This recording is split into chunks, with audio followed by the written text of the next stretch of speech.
Dawn came to the Red Keep with a breath of brine and smoke, the sort of half-cool that promised heat to follow, and Robert Baratheon sat alone at the window of his solar, peering out across a city that had long since bored him and still somehow held his fate in a grubby fist. A gull skated the wind and cried once. The air smelled faintly of piss and rotting fish and crushed mint. One of his stewards had ordered the rushes strewn again, some perfumed nonsense meant to be gracious to a king's head. His head did not deserve grace. It deserved a hammer. He had been awake since the first bell, not from diligence but from a dream. In it he chased something white through a wood without a heart tree, all leaves and no eyes, and the thing slipping in and out of the branches would not be caught. When he woke he only remembered cold and the taste of copper in his mouth. It left him feeling like a kinslayer who had forgotten the kin. A parchment lay on the table, already unrolled and weighted at the corners by a boar tusk, a lemon, and a dagger. The lemon was for the smell. The boar tusk was a joke he alone found funny. The dagger had belonged to someone else once, though he could not summon who, only the way Eddard had looked at it as if it meant an oath. The parchment, spidery with the hand he remembered from the Stormlands' old accounts, had arrived by raven in the night and waited to make mischief with what was left of his patience. "Brother," it began without grace, "your hand looks as I looked. The words are there for any man with eyes. We were blind too long. If you would protect your line, you must see. The seed is strong. The boy is not yours." There were other words. There was the old stiffness in them, the sense that every sentence had been forged by a man standing at a window counting injustices. Yet it was not the stiffness that made Robert reach for the wine at his elbow and then set it aside untasted. It was the hard knot of memory tied by Jon Arryn's last days. The old falcon stooped and silent, poking his nose in the street of steel, turning pages in books of lineages as if counting wheat. "The seed is strong," Robert said aloud. To hear what the words sounded like in his mouth, they did not fit well. The seed is strong, yes, but whose? His mind, treacherous as any cell's word, pushed forward faces. Some he had not meant to keep. A girl with wheat-colored hair and melancholy eyes bringing a foaming tankard. A woman with a laugh like clattering plates. A tavern's back room with a sleeping child who had hair as black as spilled ink in midwinter. Black hair again and again. He frowned, set his elbows on the sill, and let his gaze slide to the domes and spires of the great September. Beyond it the masts in the river, beyond those the pale line of the bay. Behind him the chamber door creaked, and he did not turn at once. He knew the tread. Eddard Stark moved like a man used to snow. Everything measured, everything careful, as if the floor might be a frozen stream and a misstep a plunge into black water. "You're abroad early," Robert said. "I had word in the night," Eddard answered, stopping short of the table with the parchment as if the dagger might jump and bite. "From Stannis."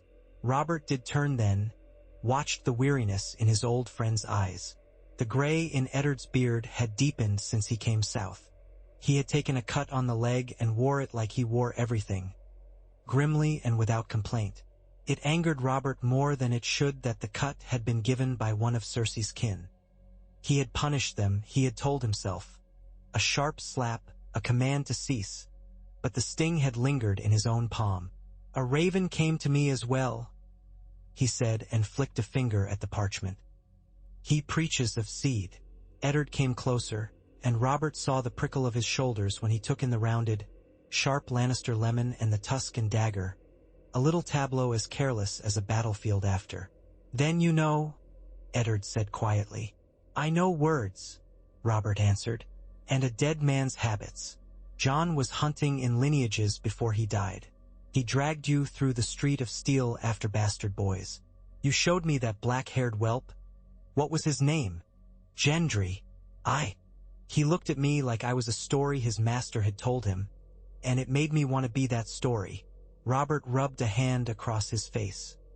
"He had my hair." "He had your face," Eddard said, and there was no judgment in it, only winter. "Stannis says what Jon meant to say." Robert snorted. "Stannis has said many things in his life, and most of them were scolds. He does not like that I hunt and don't count coppers, that I drink and don't count vows, that I take my pleasures and don't count whose pleasures I take. This is new work, though." He leaned and pressed his thumb to the parchment just beside the words, "The boy is not yours." A faint smear of sweat left a darker crescent. "And still I do not like to be told by my humorless brother what my heirs are." "They are not your heirs," Eddard said softly, as if it hurt him to make his mouth shape the words. "Say it again," Robert told him. He wanted to be goaded, angered, clubbed into action. Anything but this silence that held so many things he did not wish to look at. Eddard did not oblige. He stood with that watchful stillness he took into storms. After a moment he said, "Come see for yourself." Robert grunted. "I saw." He pushed back from the window, felt his knees creak, and hated them for it. "But all right, I'll look again with these ancient eyes. Find me a tunic that doesn't stink of sauce. And send for Ser Baratheon." The street of steel smelled of hot iron and sweat and the thin bitter tang of oil, and Robert breathed it like a hound. It was almost enough to make him feel the other thing again, the thing that had been young and lean and too sure of his own strength, the thing that had hammered down a prince on a riverbed and thought it a kind of justice. He came with only Eddard and Ser Barristan Selmy, whose white cloak seemed to rest on his shoulders like a weight he had chosen, and 3 of the gold cloaks whose faces Robert did not bother to fix in his memory. He wore a plain cloak himself, blue and brown, and a hood, though even wrapped dull he was hard to disguise. Men looked at him anyway, as if the bulk and the way he moved made some part of them remember a song they had thought they'd forgotten. Tobo Mott's forge had not changed. The heat in it was honest, a man's labor heat. The master smith bowed like a smith. That is, he half bowed and straightened, dignity intact, and gave them a weary courtesy. Eddard spoke for them and spoke little, and in a moment the boy came out, wiping his hands on a rag. He wore the bull's head helm under his arm so often the leather chinstrap had made a permanent pale line across his throat. Robert watched the boy look at him and fail to know him. There was a queer comfort in that. All the faces in the castle knew him and had ideas about him, and most of them were rotten. This boy's face was wide open. His hair had been cut with a knife and made a bristle on his head, and his eyes, dark and blunt and too certain, reminded Robert of his own war hall when he was 23 and hungry. "Gendry," Eddard said, "this man wanted to see your work." The boy looked at the small clothes Robert wore and the shoulders that strained their seams and decided he might be a sellsword who had done well by himself. He squared his stance, lifted a hammer whose head had been polished so often it had a dull glow, and set it on the anvil as if setting a child on a bench. "Blades are good for lords," he said, "but a hammer does what it's meant to. It goes where you hit." Robert's mouth twisted. "Yes," he said, "it does." He reached and balanced the tool on his palm, testing the way it drew his arm. "Who taught you this?" "My master," the boy said, with a glance at Tobo that mixed gratitude and a kind of private stubbornness. "And no one else." "Who was your mother?" Robert asked and let the question lie in the same place as the hammer's weight. The boy's chin came up. "She worked in an alehouse. She had hair like—" He hesitated, hunting for a simile, a sign he had not learned his words in a September, like wheat when it stands in the sun and waits to be cut. Robert thought of a girl with that hair and could not summon her face. "And your father?" Gendry's mouth set. "My mother told me he was a man with dark hair who came often and ate little and laughed too loud. She said he paid for my apprenticeship. That's all I need." The truth of the boy's not needing pricked. Robert returned the hammer to the anvil with more gentleness than any man in the castle had seen him use in a month. "You're good with your hands," he said. "Keep at that." Gendry, suspicious of compliments, only nodded. He looked Eddard in the face, not the gold cloaks. The boy did not spare Robert a second glance and was gone again, to a back area where the heat roared and his future waited on metal. Outside, the sun had climbed to a place where it could start to punish without seeming vengeful, and the stones threw heat back at their boots. Robert drew his hood up. It did nothing to disguise the pounding at his temples. "You saw," Eddard said. "I saw myself looking back at me without the mischief," Robert answered. "I saw a boy who could have stood at my side with a hammer and ruined princes. And then I think of the prince we have. He made his mouth into a smile and failed. "Do not speak to me of gods, Eddard. They have a queer sense of humor." Ser Barristan had said nothing, as was his way, but his eyes had grown intent when Gendry walked forth. Now he said very carefully, "Maj, my lord, the realm is full of boys who look like their fathers." "The realm," Robert snapped, "is not full of boys who look like me." He breathed, let the anger pass like a wave. "Forgive me, Barristan. My quarrel is not with you." He looked out at the slopes of the city in their squalor. The cloth banners hung from windows, a hawker shrilling over a pot of eels. "If Jon Arryn was killed for seeing this boy, then we're fools that we have not thrown stones at our own heads." Eddard's jaw worked. He said nothing. Across the street, a mangy dog had found a length of tendon and worried at it with the intent joy of the undeserving. "Come," Eddard said. "There is another place we should go." They went not to a forge but to a brothel with painted shutters. Robert had walked into hundreds of brothels in his life and kept a few more upright with coin, and it was a pure and unexpected affront to have his feet stop at the threshold of this one. He laughed once, raw, and walked in anyway. What awaited them inside was a girl too young, a babe too small, and a grief too big for the room. Eddard's jaw set like winter stone, and he did not look at Robert, and Robert did not demand it. He listened to the woman with the babe at her breast say a name she had given the child, a foolish one, too close to something else, and he stood black as thunder and let the thing creep under his skin and needle. When they returned to the castle, he went alone to the kitchens and stood until someone with sense put a trencher in his hands and some meat on it. He ate without tasting, then washed the grease down with strong wine because he had to wash the taste of the streets away, and because there was no other thing at hand that could do it so quickly. It stunned his mouth like a blow and warmed him almost to kindness, and that made him angrier. He summoned Ser Barristan and sent him to fetch Lancel Lannister. The boy arrived with his hair brushed so fine it shone in the lamplight and with a nervous smile that looked like a smaller man's shield. He dropped to a knee, made pretty with his deference. Robert looked at him and saw, with a bitter amusement that had no laughter in it, that the boy had run to the Queen and prepared himself with care. "Stand up," Robert said, "and pour."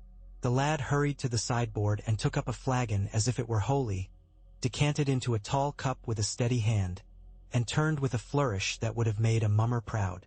Robert twisted his lips and let the boy come to him and made a grand show of lifting the cup halfway. Then he stopped. "Drink it," he said. Lancel turned pale in a heartbeat. My lord, it is for you." "Yes," Robert said, letting each word fall like a dropped stone. "So drink it." There was a trembling in the boy's wrists like a leaf in a high wind. He made his mouth smile again. "It is your favorite blend," he said, and the words were as thin as paper. "Then I trust you'll enjoy it," Robert said, and there was a warmth in his voice that made Ser Barristan, keeping to the wall, lower his eyes. Lancel brought the cup to his lips as a man brings a knife to his own belly. He took a swallow. He all but gagged on it and coughed, color rising now as quickly as it had gone. Robert reached for the cup and took it from him and drank what remained. It was strong, well-spiced, heavy with the grape and heavier with something else the courtiers doted on like fools. "Who told you to make it thus?"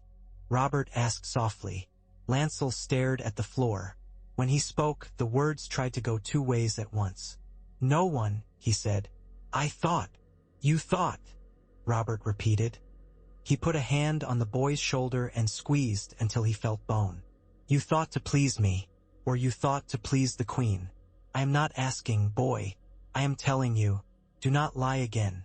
It does not go well for men who lie to me, and it goes worse for boys who do what women whisper." The boy broke as if something inside him had been badly fired. The words tumbled out. At first the cautious ones, the little half-confessions men give when they think you will be contented with crumbs, and then the big ones that fill the room and smell like fear. "The Queen liked me to keep the cups full. The Queen said the king was never happier than with a cup in his hand. The Queen gave me a skin of wine for the hunt. The Queen said she thought to ease your cares. The Queen said, 'That's enough,'" Robert snapped, and Lancel stopped, sucking at the air. He could not look at Ser Baratheon. He could not look at himself if a boy could. Robert stood, the chair's legs scraping the floor. Baratheon, take him to the cells beneath the White Sword Tower. He will do no more squire's duties until I say. Lancel's head jerked up. Maj, my lord, the tower. I know where the tower is, Robert said. Thank your cousin that I do not have your head off. He watched brother's son go ashen and then be led away. When the door shut, he stood with both fists on the table and breathed until the thread that could be fury and could be grief wound back into so tight a knot he could put it in his pocket and pretend it did not exist. It was not that the boy had put strong wine in his cup. He had drunk stronger. And it was not that the queen had told such a thing, of course she had. It was the place where all these things met, the part of him that had been sleeping and now stood up to find the world the same. He went to Grand Maester Pycelle because there was nowhere else to go with a doubt like a splinter in his heel. The old man was a ruin of roses and parchments and heavy perfumes, and he made small astonished noises as he fussed with the enormous book and drew it down and set it before his king and opened to the page and took his breath with a little whistle at the heft. He is performing, Robert thought, even as he put a hand on the vellum. Everyone here performs, even when they sleep. Hear your grace, Pycelle murmured. Grand Maester Malion's lineages, the most exhaustive accounting of noble houses and their traits. The Baratheon line, see here Oris, a bastard of Aegon the Conqueror's half-sister. So the tale goes, and his, show me hair, Robert said. Spare me bastards I already know. Pycelle's finger trembled across columns and, finally, he made a little sound of triumph. Ah yes, see your grace. In each alliance of Baratheon and a Lannister stock, the children, Robert read. He was no friend to books, but he had never been witless, and numbers and patterns had their own way of sliding into a man whether he bid them or no. He traced the list of pairings and the endless black beside. The ink looked like midwinter hair. And my children, he said without looking up. The word sat in his mouth like a coin. The princely issue are golden, your grace, Pycelle said with the care of a man lighting a candle in a wind. The late Queen Riella's line. Ah, Targaryen blood has its own peculiarities, of course, though you married into none of that. Well, barring the histories. Spare me your histories. Show me what Jon Arryn read. I cannot, your grace, Pycelle answered and smiled, as if he had expected to be asked and had prepared the line. The hand is dead. Robert laughed. It was not a pleasant sound. The hand is dead, he said. Aye, and he died with your drafts in him. Give me the book. He left with the thing under his arm, too heavy for a one-armed man, and his hand burned where the vellum had warmed. He wanted to throw it into the fire. He wanted to wrap it in his cloak and keep it close. He went not to his queen but to the small council chamber, sent pages to chase down Renly and Littlefinger and Varys, and sat at the head of the table scowling at the inlaid stags and roses and lions. When the three came, they came one by one, and each came with his own smell.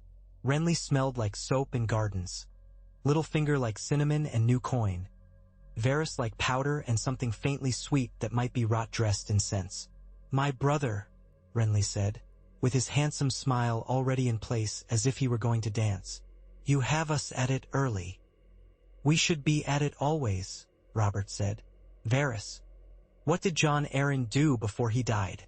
Varys placed his hands together, each finger tip to tip with its mate, and regarded them like a man who would read a prayer from his own fingers. He visited the Street of Steel, your grace. He visited the gatehouses. He read. Littlefinger eased into a chair as if the wood had been made to his measure. Jon had his old faithfuls among the guilds, he said, sounding bored. He trusted reciprocities not worth trusting. He wanted to know why I charged what I charged for the minting of coins, on which subject, your grace, I could entertain you with figures. He visited Tobo Mott, Robert cut across him. Do not pretend not to know what interests me, Peter. When he visited, what did he ask? About a boy, Littlefinger said, and the curve of his mouth did not change. A bastard boy with black hair. Jon had a sentimental streak. He died for it, Robert said. We would all die better if we picked a streak worthy. He lifted the book and let it fall onto the table with a thump that made inkwells jump. Look, do any of you see what my dead hand and my humorless brother see? Renly reached as if the thing might bite. Littlefinger peered sideways. Varys did not even look down. Renly's mouth lost some of its ease. Littlefinger's eyes sharpened like a candle flame in a draft.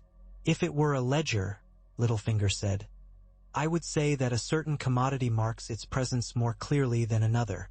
Black flour everywhere. Golden flour not at all. Not at all, Robert echoed. He felt the old iron in himself turn over, the big beast in the pit waking, not roaring yet but reading the air. Say it plain. Renly set his jaw in a way that made him look suddenly like his other brother. If the queen were your wife, he said, and the princes were yours, at least one should be dark. One should be yours. None is. That is not chance. Varys's lashes lowered, making a delicate shadow. Children, he mused, are where our patterns betray us. With coin and promises one may dissemble. With children, one leaves something that tells on itself. Gods, Robert said, and he was tired to the bone of the gods and their tricks. He tapped the book with his knuckles. I will not be made a fool by hair and books. I will see with my own eyes. Varys, bring me the women Jon visited and their babes. Bring me any bastard of mine in the city you can find within the day. Peter, find me Janos Slint. Tell him the king wants all the gold cloaks loyal to their pay, not their patrons, and put coin in their hands to make that true. Renly, his youngest brother, stiffened with a sudden, eager attention. Yes, brother. Find me Ser Barristan, and Sentinel Maegor's Holdfast. No one comes or goes from the queen's apartments without my word. Tell Ares Oakhart if he needs a command from the White Book, I will write it in his blood. Renly the courtier vanished for a heartbeat, and the boy who had been raised with storms and iron came through his eyes. He said nothing foolish. He rose and was gone. Littlefinger lounged another heartbeat, as if to prove he was no one's runner, then unfolded and went as well. Varys, smiling thin as a wire, bowed and glided away, and Robert sat alone with the book and his rage until he was tired, and then still sat until he was something like himself. He did not go to Cersei. He did not seek her eyes to find his own reflection shaped in malice. He went to his armory and had a slave of a man lift the old warhammer off its hooks, and he stood there with it across his palms, the head heavy and faithful. He felt ridiculous and young and ashamed of it, as if he were dressing himself in a story, and then he felt only the weight, and that steadied him. He ordered his armorers to see to straps that had not held leather in years, and sent for the man who had once been his friend and had not ceased, and they went down together through the castle to the garden that was called a god's wood out of courtesy. There was no heart tree there.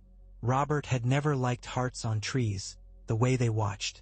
In this southern wood the leaves rattled like small coins under a light wind, and the pool that sat at its heart reflected a strip of sky like polished steel. Cersei was already there, seated in a light chair someone had brought out to spare her velvet. The sunlight turned her hair into something that had never existed in nature, not gold but a show of it, and she leaned one elbow on the chair's arm and let her fingers trail in the air as if drawing a skein. "My lord," she said, and that voice slid over him like oil poured in a hot pan. "You sent men with swords to guard my doors as if I were a thief. It is a poor jest." "It is not a jest," Robert said. He set the hammer head down and wrapped both hands around the haft. "Stand up." She arched her brows at him and did not move. Eddard stood a small pace behind Robert, dark as an undergrowth in winter, and the sound of leaves filled the silence where the gods ought to have been, watching, judging.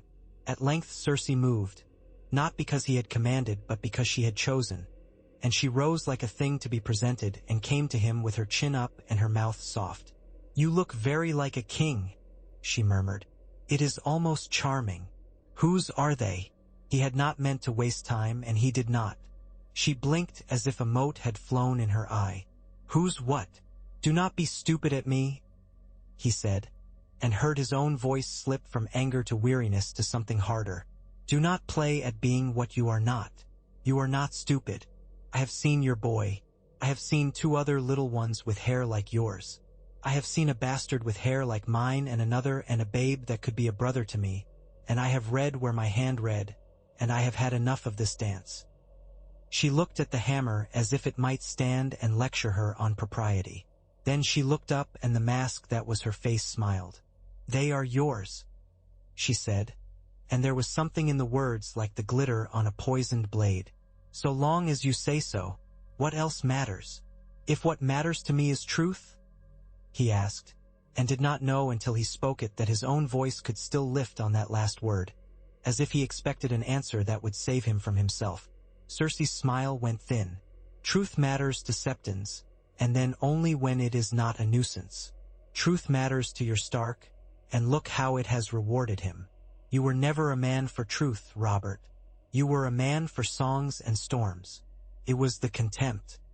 He could have borne her cleverness. He had learned to bear it. He could have borne her cruelty. He had been married to it so long it had a chair at his table. It was the contempt that made him lift his hand. The back of it met her cheek with a noise that sounded like a cork from a bottle. She stumbled and steadied and touched the place with a small exclamation, more at the outrage than the pain. "Bring yourself to your rooms," he said, and his voice startled him with its quiet. "You will not leave them. The children will be taken into custody in their own chambers, and they will not see you. If you believe me incapable of killing them, you are right.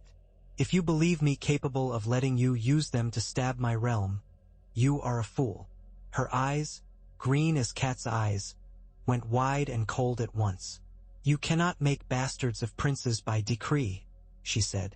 "You cannot say words and make small golden heads roll off shoulders." "I can make princes of bastards," he said, and regretted it the moment it was out of his mouth. She saw his face change and laughed. He shook his head. "No, I cannot. That was the past speaking out of me. But I can make a bastard of a prince by showing the realm what it does not want to see." She leaned closer, lowered her voice until it was intimate.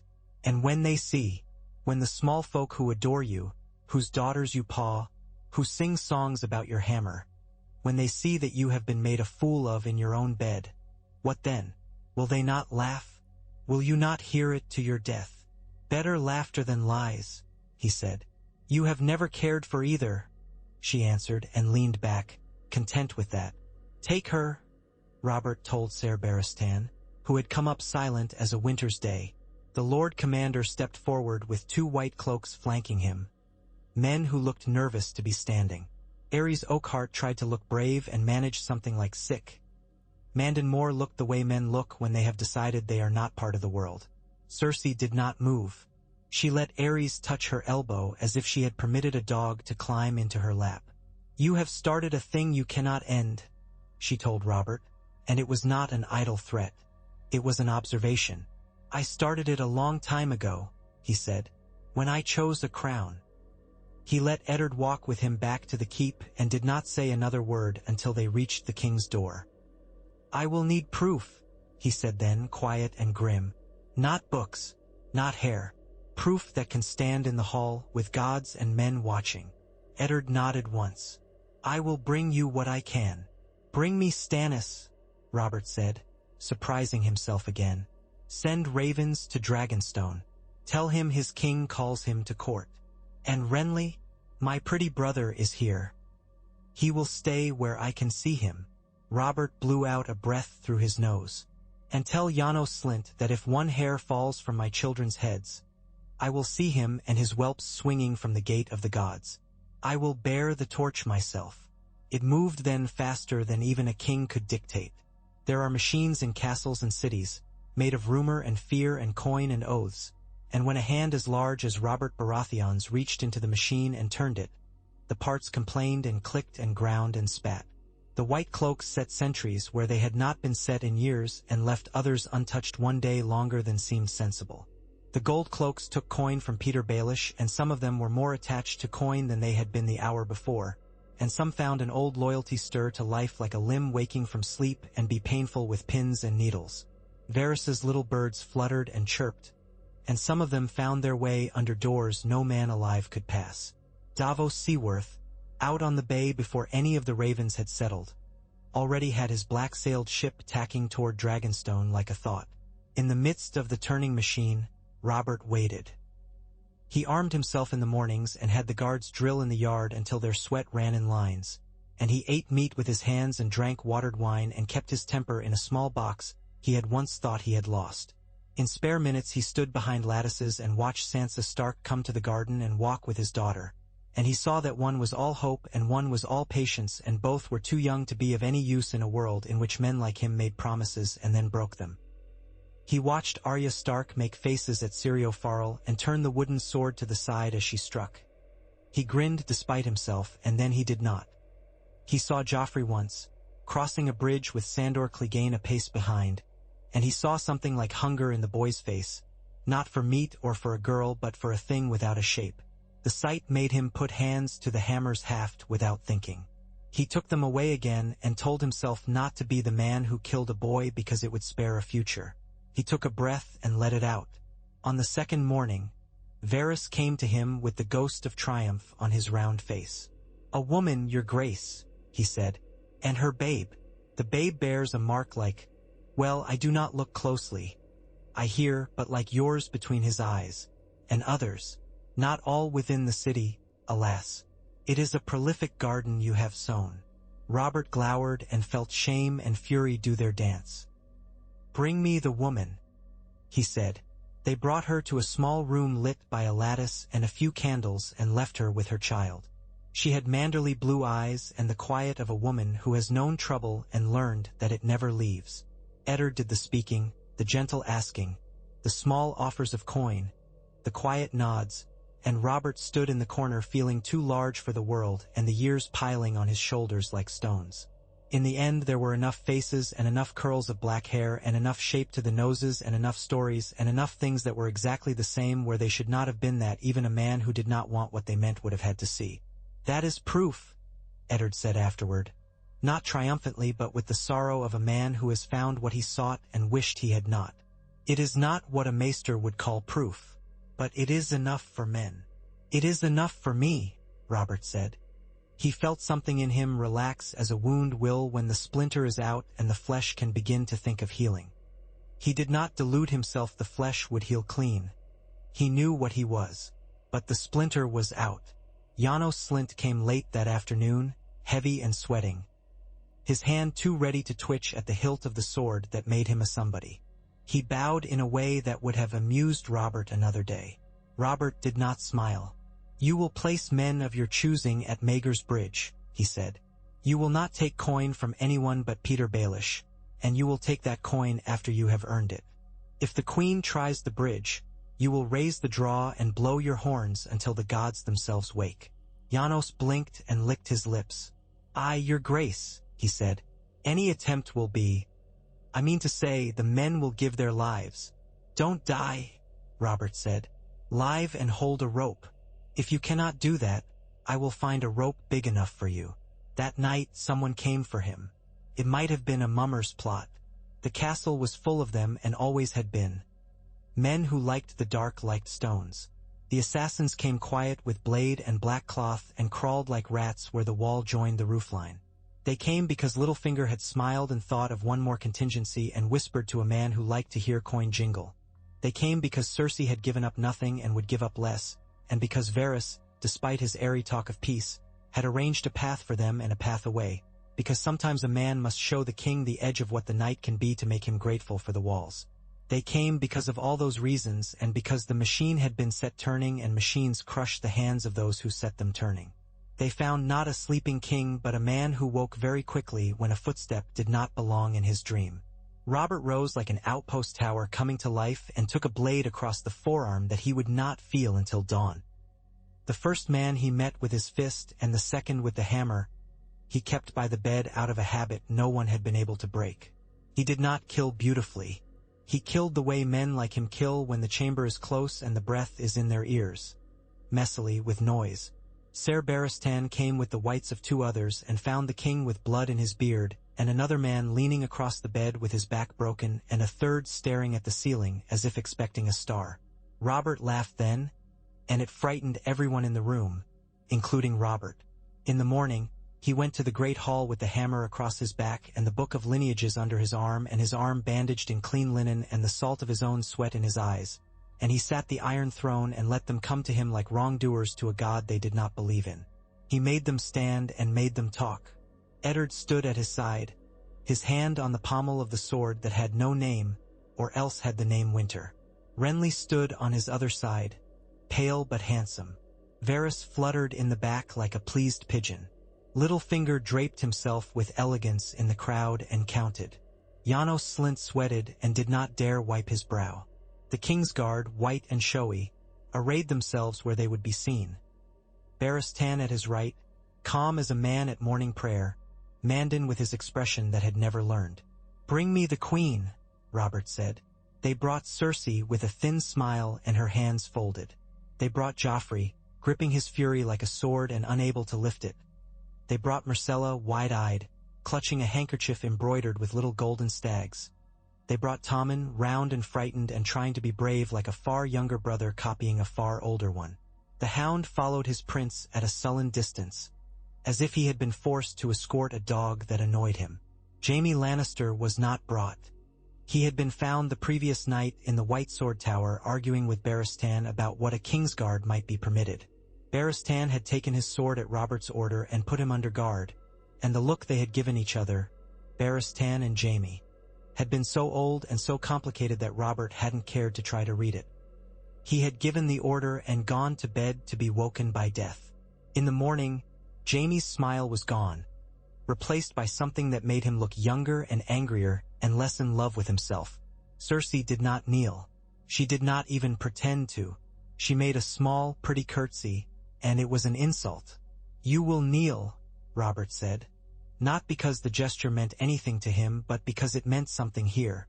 "Shall I kneel to a man who has made his own bastards his standard?" she murmured. "How many do you mean to parade? Will there be a procession?" "I will make a procession of heads if I must," he said, and it was more true than he wanted. He lifted the book then, not as a weapon but as a thing that had to be shown, as one shows a wound. "Here is what my hand read. Here is what my brother writes. Here is what I have seen with my own eyes. Here is what your son's hair tells me every time I look at his face. He is not mine. The others are not mine. These are the children of Jaime Lannister."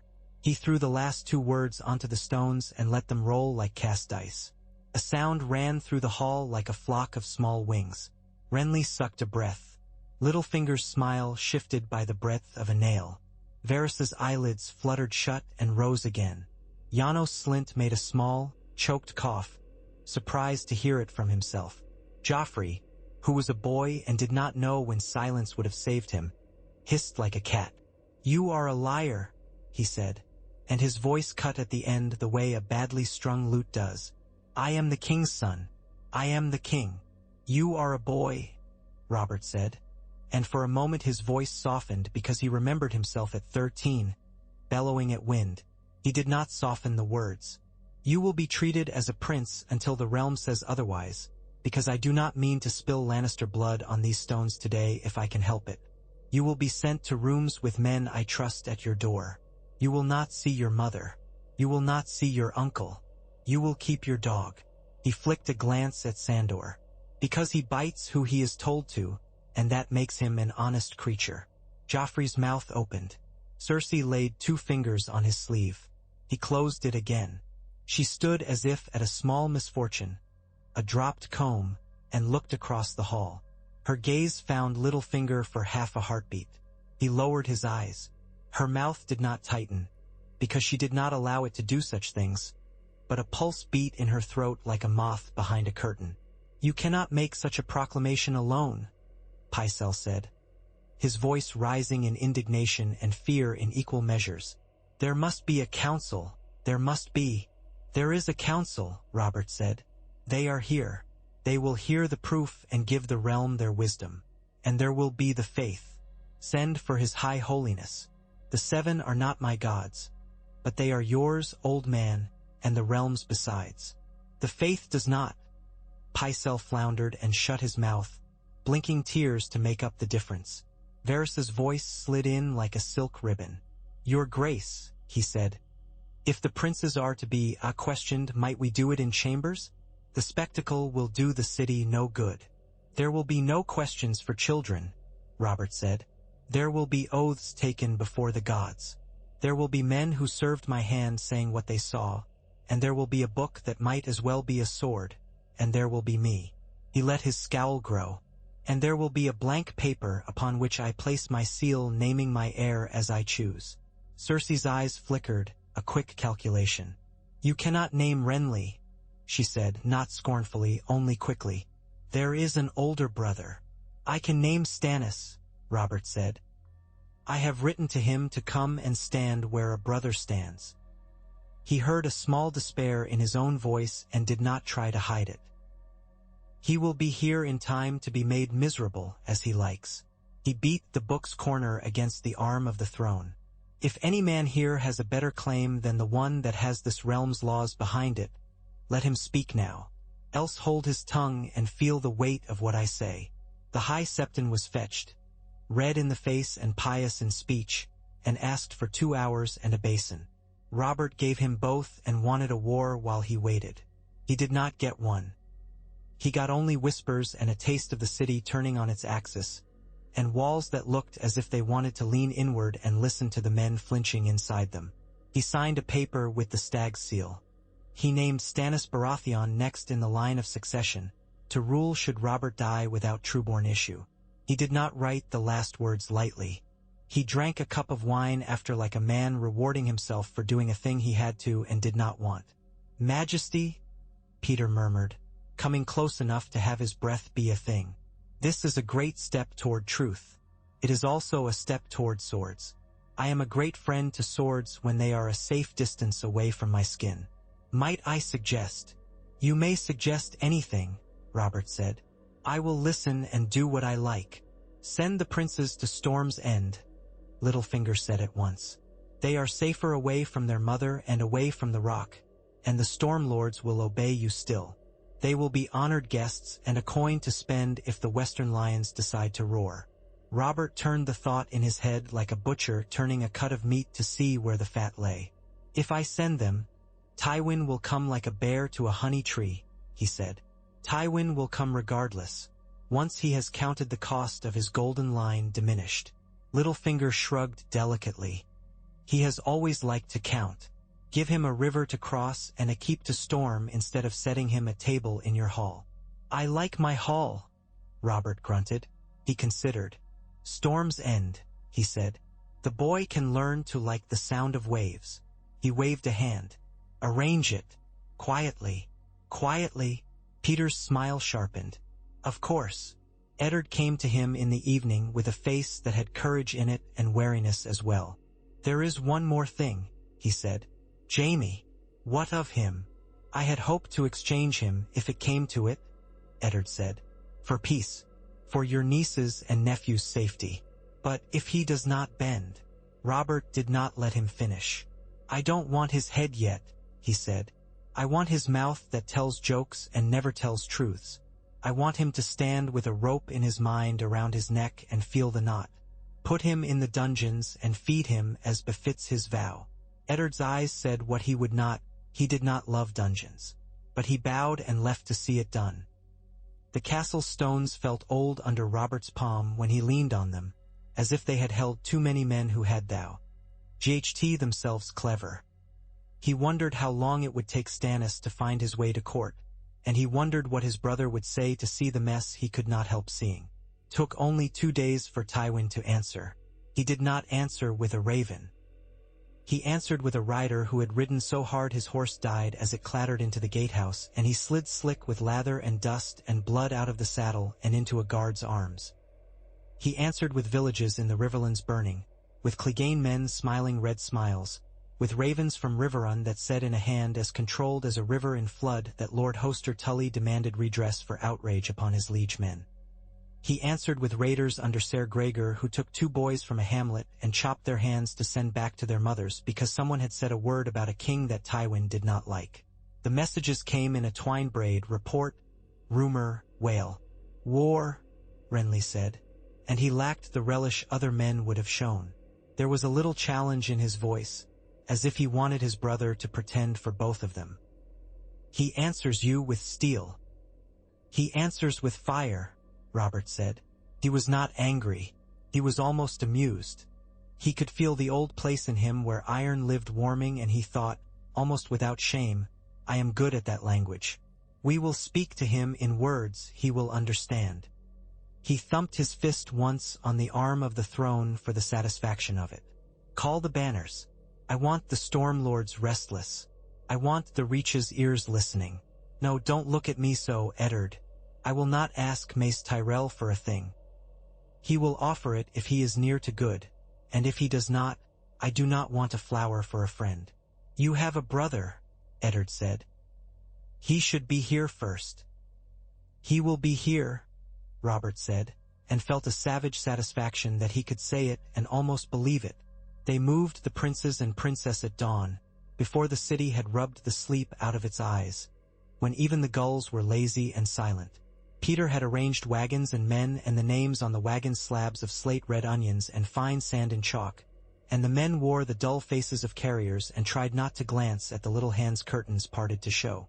The hound walked at Joffrey's side with a look like a man enduring a foot blister. The children went silently, dazed with early waking and the weight of orders. Myrcella cried twice, quickly, as if ashamed of it.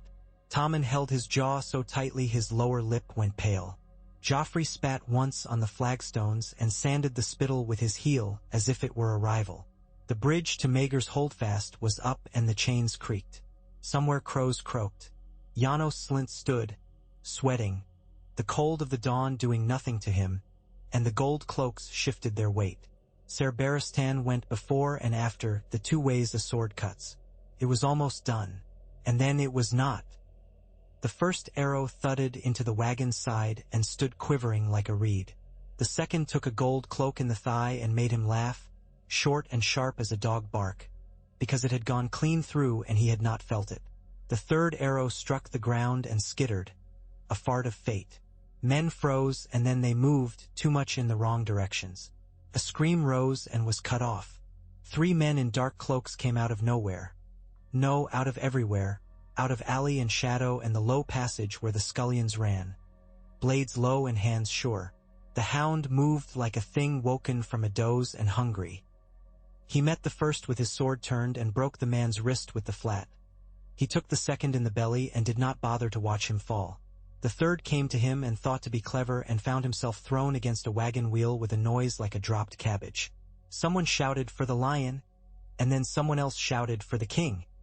And after that men shouted not for anyone but their lives. Robert was there, not close enough to catch a blade but close enough to smell the new blood. He bore no sword at his hip, which was a fool's choice. He bore the hammer across his shoulders, and when he lifted it he felt 30 again. He ran like a man who has not run in too long and found that his legs remembered. He did not stop to think whether it was dignified for a king to run with his hammer. He did not think anything at all. He struck a man dressed like a common footpad and felt the man's ribcage give with an odd, unpleasant softness. He wanted to be sick and did not have the time. It was short and ugly. Assassinations often are. When it was done, 3 men lay with their heads at angles that did not belong to living things, and one of the gold cloaks was making a wet choke and liked as not would not see his wife before he died. And the hound had a gash across the jaw that looked dramatic and would be nothing, and Joffrey had a thin slice across his hand that would be something because Joffrey was who he was. Myrcella trembled. Tommen's lips were white. Barristan stood as he had stood 100 times before and watched the place where enemies had been with a quiet sadness no one else saw. "Bring them," Robert said through his breath, and then he caught the look on Eddard's face and understood something. The arrows, the bolts, they had not been shot to kill as many as to stir. The men had been placed to make a mess of courage. Someone had wanted blood that would not belong to them, and that someone had enough men to throw away to make the attempt. "I will hang my own queen if she dares it again," he said, and believed it for a blaze of a moment. They reached the river and the wagons, once the clay jars were heaved off and broken on purpose to show they were empty, took on other cargo. 3 children who had been born into a lie and a lie that had worn a crown. Davos's black-sailed ship, salted and smelling of ropes and tar, waited. Joffrey balked and cursed and would have thrown himself into the river before being loaded like linen if the hound had not lifted him one-handed. And even as he struggled, Joffrey was clever enough to look around and see who watched. Only everything watched. The eyes of the city were always everywhere. Robert stared back at some of them and let his lip curl.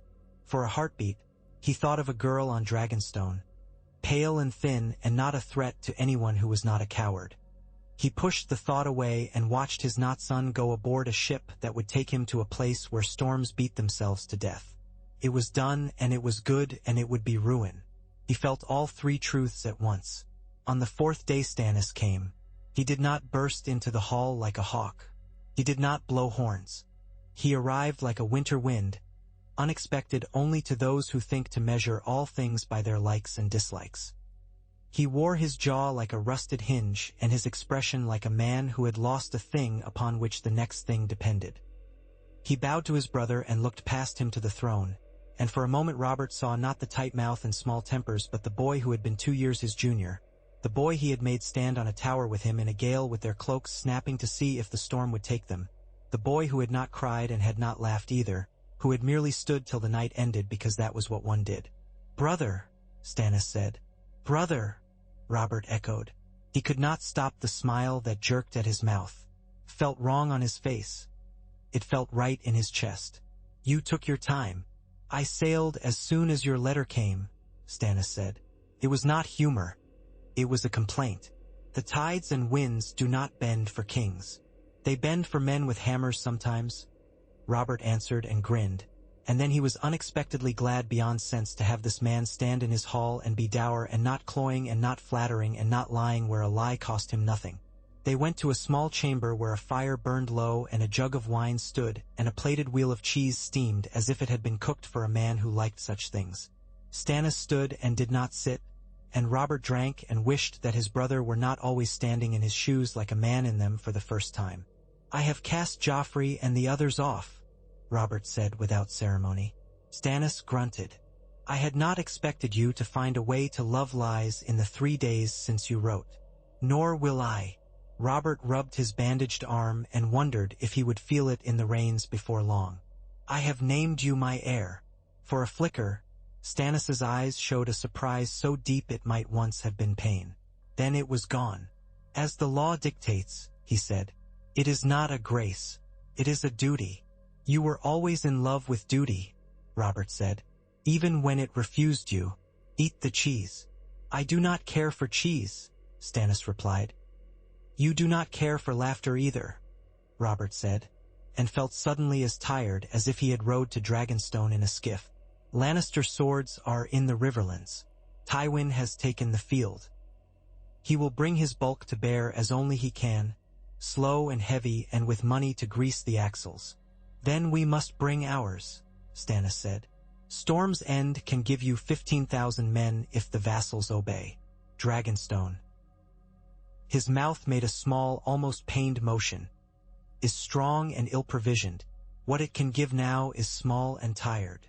"You have it to give," Robert said, "and you will give it, and you will stand at my side and talk at me as you did when we were boys." Stannis's mouth flattened. "And after what?"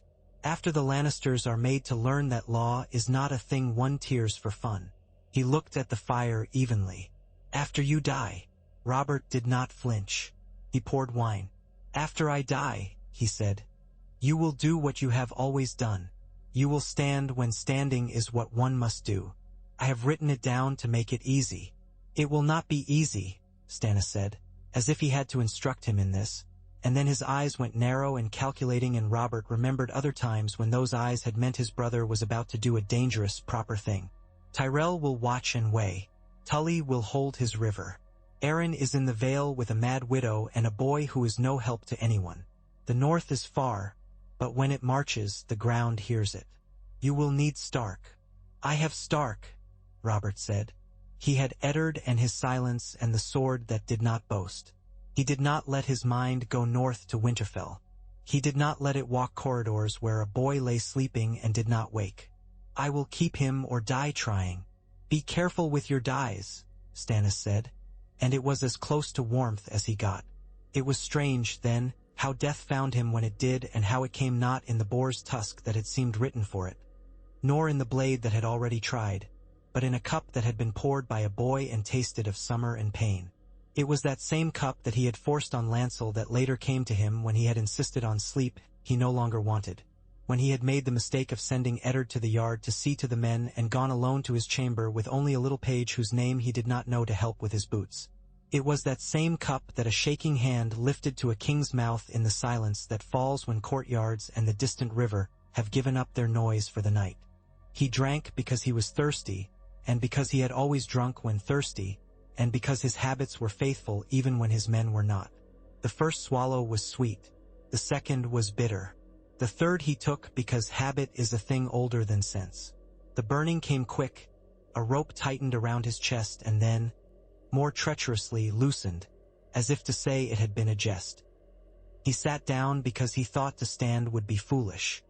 He looked at the page and watched the boy's mouth shape a word he would not say, and thought, absurdly, of the day he had first lifted a real hammer and not dropped it. The page fled. Varys came, because Varys always came, with pithis and powder and little draughts that smelled of herbs and of the past. Pycelle came, fumbling with bags, his hands like birds. Eddard came, his face a deep well. Stannis came, drawn tighter than string. Renly came, pale enough to be a girl. "Bro," Stannis began. Robert put up a hand. "No." Eddard knelt, and Robert could not bear the sight of it. He pushed at him, weakly enraged that a man who had knelt for a king had to kneel for him like this. "Right," Robert said. It was an old joke, that he would have Eddard right where he could not be bothered, but his mouth had forgotten the humor of it. "Write and take my seal. I am not a mummer to make my last words pretty.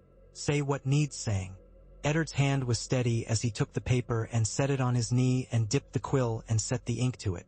He wrote as men march, clean and in order. Robert dictated in a voice that was not as strong as he would have liked and more honest than he could have believed. He named Stannis as protector and heir until such time as a true-born issue of his body appeared, which it would not. He said other things that mattered and some that did not. He looked up twice during the saying. Once he caught Renly's face, pale and handsome and full of a shock that seemed too beautiful for the thing it named. The second time he saw Stannis's eyes and found there neither triumph nor grief, but something like a man seeing a storm he has long named come at last to shore. "Seal it," he said. Eddard sealed it. "Brother," Stannis said again, and there was a sound under the word like a string stretched too tight.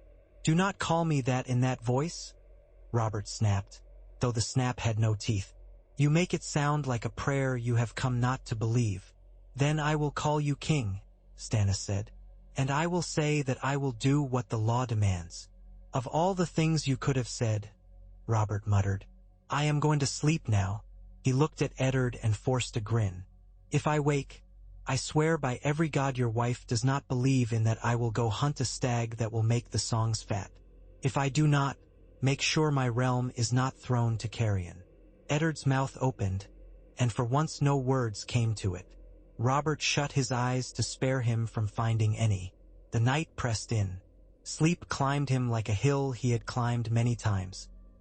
He turned his head and found his breath again for a moment and wished, unwilling as a boy, for a spring day when he had run with his brothers along a cliff and thought the sea would swallow them whole and had laughed because it would not.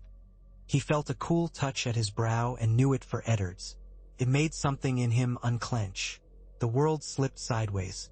He woke worn and still here. He tasted ashes. He thought, foolishly, "I will tell them I am not dead yet." And then he heard something like bells far away and realized he was. The city woke to morning with the ferocity with which it had woken to all his other catastrophes. And there were the same smells, salt and fish and some spice from the markets. And there was the same noise, only stillness between it that made the noise louder. The bells said what bells always do. They said a story was ended and the next had begun whether anyone wished it. In the great hall, the paper Eddard had sealed sat like a thin shield in a storm. Cersei Lannister, barefoot and in white that made her hair blaze like a torch, stood with her hands just so and her eyes like knives. Jaime was not beside her because he sat in a cell and scowled a scowl that had left his face only once in 10 years. Littlefinger smiled his best smile and found it did not fit so well as it once had. Peter Baelish is at his ease when the world is bent toward him, and it was not bent toward him, and he was not yet clever enough to accept it. Varys mourned like a man who had lost something not quite real but precious anyway. Renly counted the men in the room who would stand beside him if he made a stupid choice and found too many. Stannis stood with his jaw set and the law in his hand, and half the hall looked at him and saw something they did not like, which was a man who would not bend when bending would make it easier. Beyond them, in a keep by the sea that had seen food carried up its stairs that made grown men swear and babies thrive anyway, 3 children trained themselves to sleep to the sound of waves and woke to gulls and did not know what their world had lost, only that its shape had changed and that their mother's voice had become a thing they only had in dreams. One of them clutched a hand that belonged to a dog who was not a dog and felt he might bite the sea if it touched him the wrong way. The waves did not care. Out on the river, barges moved as if nothing had changed, because rivers like to pretend not to care what happens on their banks. In the riverlands, fires burned and the men who lit them laughed and sang and spoke of lions and stags and whose skulls would be used for cups. In the north, a boy sat up in his bed with his eyes clearer than they had been and asked for his sword. In a tower in the Vale, a woman turned her face to a wall and whispered to a blue-eyed doll. In Casterly Rock, a very old lion looked at his maps and saw not lines and keeps but insults that had to be repaid in a coin that never lost value. In the Great Hall, Eddard Stark unfolded the paper in the sight of gods and men and read in his steady winter voice what his friend had said. Toward the back of the crowd, a brusque woman with her lower lip trembling without permission murmured a prayer to the mother because that was the one she knew. Toward the front, Ser Barristan stood as he had always stood, his hand at his side, the weight on his left foot, his eyes taking in what he had no desire to see and would die to uphold. The High Septon, already flushed with the effort of finding words, raised his hands to ask for silence and found it giving itself to him like a favor. When Eddard came to the line that named Stannis, there was the rustle of a turning season. Men who had thought to hear Joffrey's name swallowed and looked at one another. Men who had thought to fight over a boy's right to wear a crown looked at their hands and wondered if they wanted them chopped off. Cersei smiled then, wide and fine and wicked. She had other papers. She had men she owned. She had a beauty that made fools of better men than she had to hand. She had that old contempt and that new grief. It was a good armor. It would be an ugly war. There would be no songs for it as there had been for Robert's, because men only sing well when they believe. They would sing anyway because men are ridiculous. But for one long morning in the hall, there was something like order. It stood on legs made of ink and bone and stubbornness. It stood because a man who had thought himself a song had chosen, at the end, to be a law. It stood because another man who never loved anything else would hold it up even if it broke his back. It stood because a woman's cleverness had not yet found a way to wriggle under it, and because a boy on a shore in the Stormlands listened to the sea and thought, without yet knowing what the thought was, that one day it would tell him a truth he did not wish to hear. It stood long enough for ravens to fly and for men to saddle their horses and for the small folk to tell one another that the king had died and another would be set in his place and to ask, as they always do, whether bread would still be bread and water still water. Eddard finished. He lowered the parchment. The seals glowed red as wounds, hardening. Stannis stepped forward a pace. He did not look at his brother's wives or lovers or enemies. He did not look at his brother's friend. He looked at the throne as if it were a hard lesson. He said, "By the laws of the realm, I take the office left unfilled by my brother's death until the realm is secured and the rightful succession made plain. I do not do it for love. I do it because it is needful." A laugh, short and cruel and careless, flicked across the hall. It might have been Littlefinger's. It might have been from some lordling who mistook his own wit for safety. It did not matter. Stannis's eyes did not even move. He does not hear laughter, Robert thought from wherever the dead sit to watch their follies. He hears storms. He felt unexpectedly a small joy. He had been a bad king in many senses of the word, and a good one in one or two ways that might matter if the gods were not fools. He had left the realm a hammer blow that would be sung about in taverns and a crown that would feel to the next man like a collar. He had done one thing decent at the end. It was not enough. It was what a man could do who had spent his life doing the wrong things for the right pleasures. If the dead can laugh, he laughed then at the men below and the women and the frightened children and the lions whose paws would be bloody before the year ended. He laughed and was sorry and could not be bothered with either.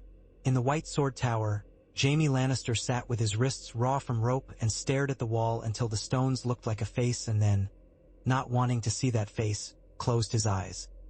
He remembered a time when he had been certain that the world was made of him and his will and the weight of his sword, and he felt something like a sob in his own chest and bit it till he tasted blood. He was not sorry. He was not sorry. He was nothing that poetry could use. In a brothel near the Street of Silk, a woman with tired hands rocked a babe with black hair and told her a story about a good king who had been tricked and had not been tricked in the end. She left out the parts that would frighten a child. When the babe cried and would not be soothed, the woman brought her to the window and showed her the river like a ribbon of sky on the ground and said the names of the boats because that sometimes worked. In a forge, Gendry lifted a hammer and felt muscles in his arms fail in good ways, fibers giving and taking. He set iron to heat and thought of nothing except what heat does to metal and what cold does afterward. He thought a little, perhaps, of the big man who had looked at him like a mirror he did not like. He did not think of kings because the iron in front of him had no need of such. And in every place where men and women and children stood and ate and talked and lay down and woke again, the shape of the realm had shifted. Some felt it like a drop in a boat. Some did not feel it at all and would not until it came and knocked at their door with men carrying ledgers and swords. The city looked the same because cities have that trick. The gulls called the same lies they always did. The bells slept after their hard morning's work. What had been begun while a king still breathed would now be finished by men who loved his memory and men who hated it and men who had no use for memories at all. The machines ground on. They always do. The seeds Jon Arryn had found in a book had sprouted, and their leaves were the colors of blood and law and pride. Whether the harvest would be a feast or a famine no one could say, though many would pretend to, because it is a comfortable thing to lie about the future. The thing itself would not be lied to. It would come with spears and paper and ash and grief and a few small moments of bravery where no one could see. On the long stretch of sea between King's Landing and the Stormlands, a ship scud and dipped and drove as if it knew names. On its deck, a boy wrapped his hand where the thin cut smarted, and a girl held a kerchief with little stags and cried just once like a small bird, and another boy stared at the line where the water met the sky as if truth might pee over it. The wind said nothing. The waves said the same as ever. In the Red Castle, where the light fell like spilled wine in the afternoons and men argued in rooms that felt taller than they were, Eddard Stark folded the parchment his friend had sealed and set it where he would have set a sword. He looked up and found Varys's eyes on him and Peter's and Renly's and Stannis's, and beyond them, though he did not know it, a weaver's, a baker's, a sellsword's, a little girl's with a wooden sword, and he thought, simply and without drama, that he would do what he could until he could do no more. It was too hot. The city stank. His leg ached where the wound had not been given under an honorable sky. None of that mattered. The realm stood on a plank set over water. Men were gathering at the far bank. He set his foot to the plank, breathed, and began to walk. Eddard Stark left the hall with the quiet of a man who had put down a weight and found another in his hands. The parchment rode his palm as if it might leap away and undo itself. Through the colonnade, sun slanted red and gold across the yard, catching the dust kicked up by the practice of boys who had never seen a field where men forgot to shout. He wanted cold. He wanted a sky that did not stink. He wanted to sit before a fire and listen to a kettle's small song and watch Catelyn sew while the light failed. He went to find his daughters. Sansa waited in her chamber with a posture she had learned by watching queens. She had taken care with her hair and her gown as if the thing could be armored with lace. Arya sat cross-legged upon the window seat, her small face set in a scowl that made it achingly easy to see her mother and her aunt both. Syrio Farrell stood by the door with a look a swordsman in a foreign land wears when he has learned to read a house's weather as well as any sailor does the seas. "You will both leave the city," Eddard said immediately, before Sansa could shape the question into prettiness. Soon, with escort. North. Sansa's chin lifted. But I am to be. You are to be nothing but my daughter for the next year, Eddard said, the words sharper than he meant them. He softened his tone. Your betrothal is set aside. The law and your king saw to that before he died. Sansa's hands whitened where they clasped. He is still a prince, she said. Joff? The name caught in her mouth and she swallowed it, as if it had grown barbs while she held it. He will be angry. He will be safe, Eddard answered, and did not say where. That is enough. Arya had gone very still in the way of children listening for footsteps over their heads. Is it war? She asked bluntly. It is a kind of it, Eddard said, and could not afford to speak in riddles. You will go with Yoren of the Night's Watch. He has a sharp eye for trouble and a dull appetite for it. You would send them with a black brother? Syrio lifted his eyebrows. Better him than a dozen lordlings who will stop to argue whose honor is sorest, yes. Yes, Eddard said. Pack lightly. Arya, you will leave the wooden sword here. Arya bared her teeth. No. He hid his sigh. Then hide it where Yoren will not see. If he finds it, he will toss it over the next wall. Do not force him to decide whether he is your jailer or your escort. Do not force me to decide whether to make him one or the other. She was stubborn as winter. She nodded once, grudging, as if accepting a wager she meant to win. Sansa moved closer, so gravely that he wanted for a foolish second to bow to her. Father, she said, and the word reached for something she had not asked of him since she was small. Will you be all right? I will be what I must, Eddard said. He touched her cheek. The hound that guards a hall does not go off to follow every rabbit. Little dove, leave me this hall to guard and give me peace by being safe.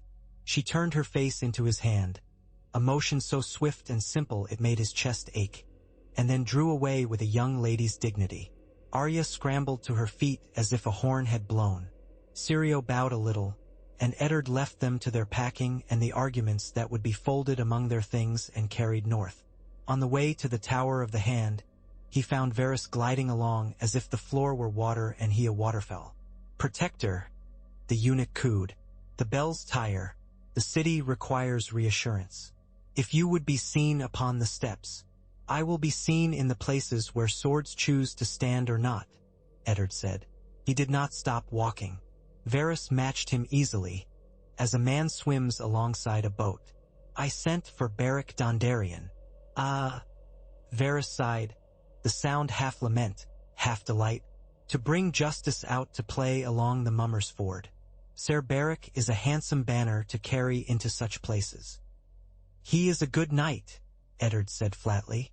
So is Thuras of Myr, when he remembers what a sword is, and so is every man who knows that when you saddle justice you do not leave it to ride alone into the dark. Gregor Clegane is not a man to be left to burn villages while we count entries in a ledger. My little birds tell me the mountains around the Blackwater breed as many outlaws as rabbits breed in summer, Varys said, making a small circle in the air with a finger to encompass innumerable mischiefs. Ser Gregor makes friends of them when it pleases him and eats them when it does not. Sending 100 good men after him is bold. It is correct. Eddard stopped. I understand you have a taste for calculations. Make this one plain to me. If we sit and do nothing, how many more small folk die before the lion tires? More than can be counted without ink staining the hands, Varys murmured. His eyes glittered. And if you answer blood with blood in the Riverlands, the lord at Casterly Rock will call it war, and the lords of the Reach will prick up their ears like hounds scenting a hind. It is already war, Eddard said. Tywin Lannister began it. The moment he sent his dogs across the Trident, he felt the lids of his eyes ache. Find me the boy who poured the wine in the king's chamber. Varys did not blink. He has not been seen since the bells began. Find him, Eddard said. If he is frightened, I will speak to him as to a frightened boy. If he is guilty, I will have him as a guilty man. Either way, I will not endure a ghost at the end of that chamber. After Varys slid away like mist in a wind, Renly came to him polished as a mirror. Loras Tyrell walked a half-pace behind with the careless grace that made men set their wives closer. Renly smiled with his eyes and mouth both. He had always been good at making one believe the smile meant the same thing in both places. "Brother Stannis makes the law a sword," Renly said lightly. "You make it a wall. Between the two of you, there is scarcely a door left for a man to walk through. This is not a passage for men who have a taste for stepping wide," Eddard said, too tired for dancing. "What do you want?" "For the realm to love me," Renly said without shame. Loras glanced at him, surprised and pleased by the honest admission.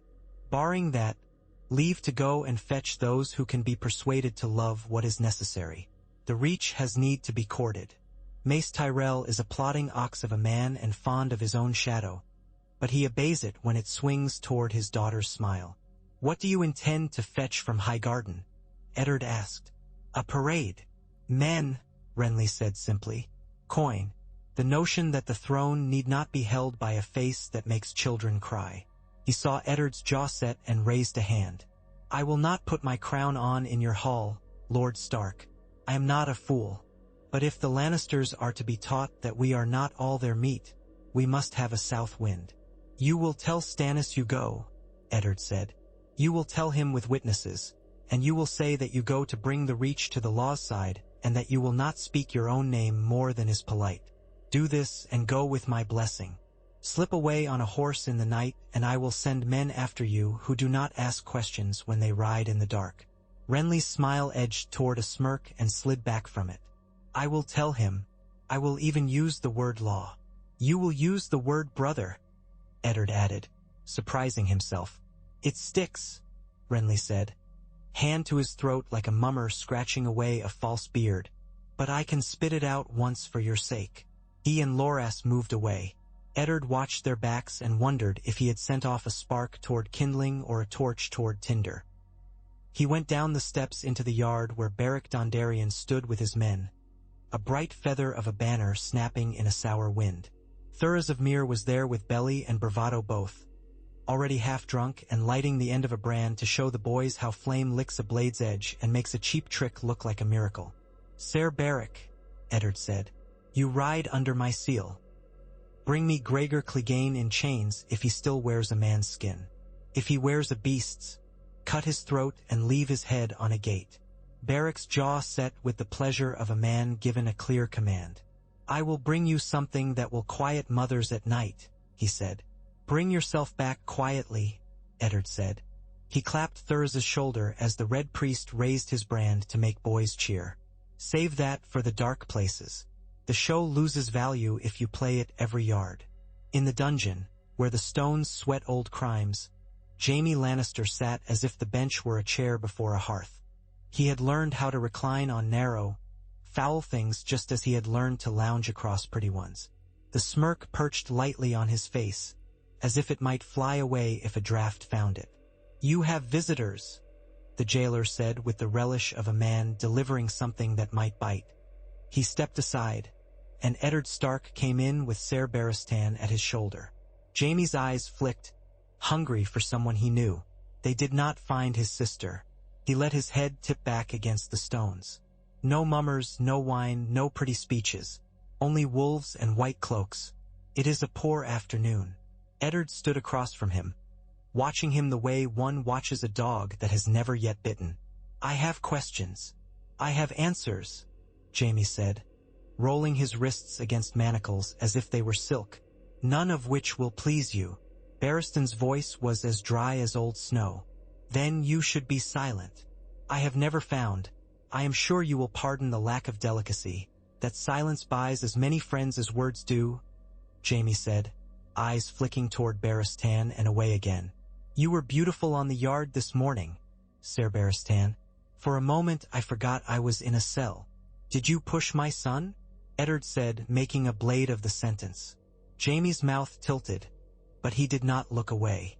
"When?" he asked brightly. "You have more than one. Bran." "Ah," Jaime said, and for the first time in the conversation he dropped his eyes. "I had hoped the boy would forget." "Forget flying?" Eddard said, and rage rose in him like a spring spike. "Forget seeing what he should not have? I would have forgotten if I were he," Jaime said. He raised his eyes again, and for a heartbeat they were absently honest. "I did not mean to kill him. There is a difference, I have found, between men we mean to kill and those we would rather did not stand where we must push." Eddard's knuckles snapped white against his palm. "You threw him." "I did not want to," Jaime said, and suddenly his voice was strange, too flat for the room. "That is the thing. It was not one of my pretty choices. It was the choice a corner offers, and the corner was a long way from kindness."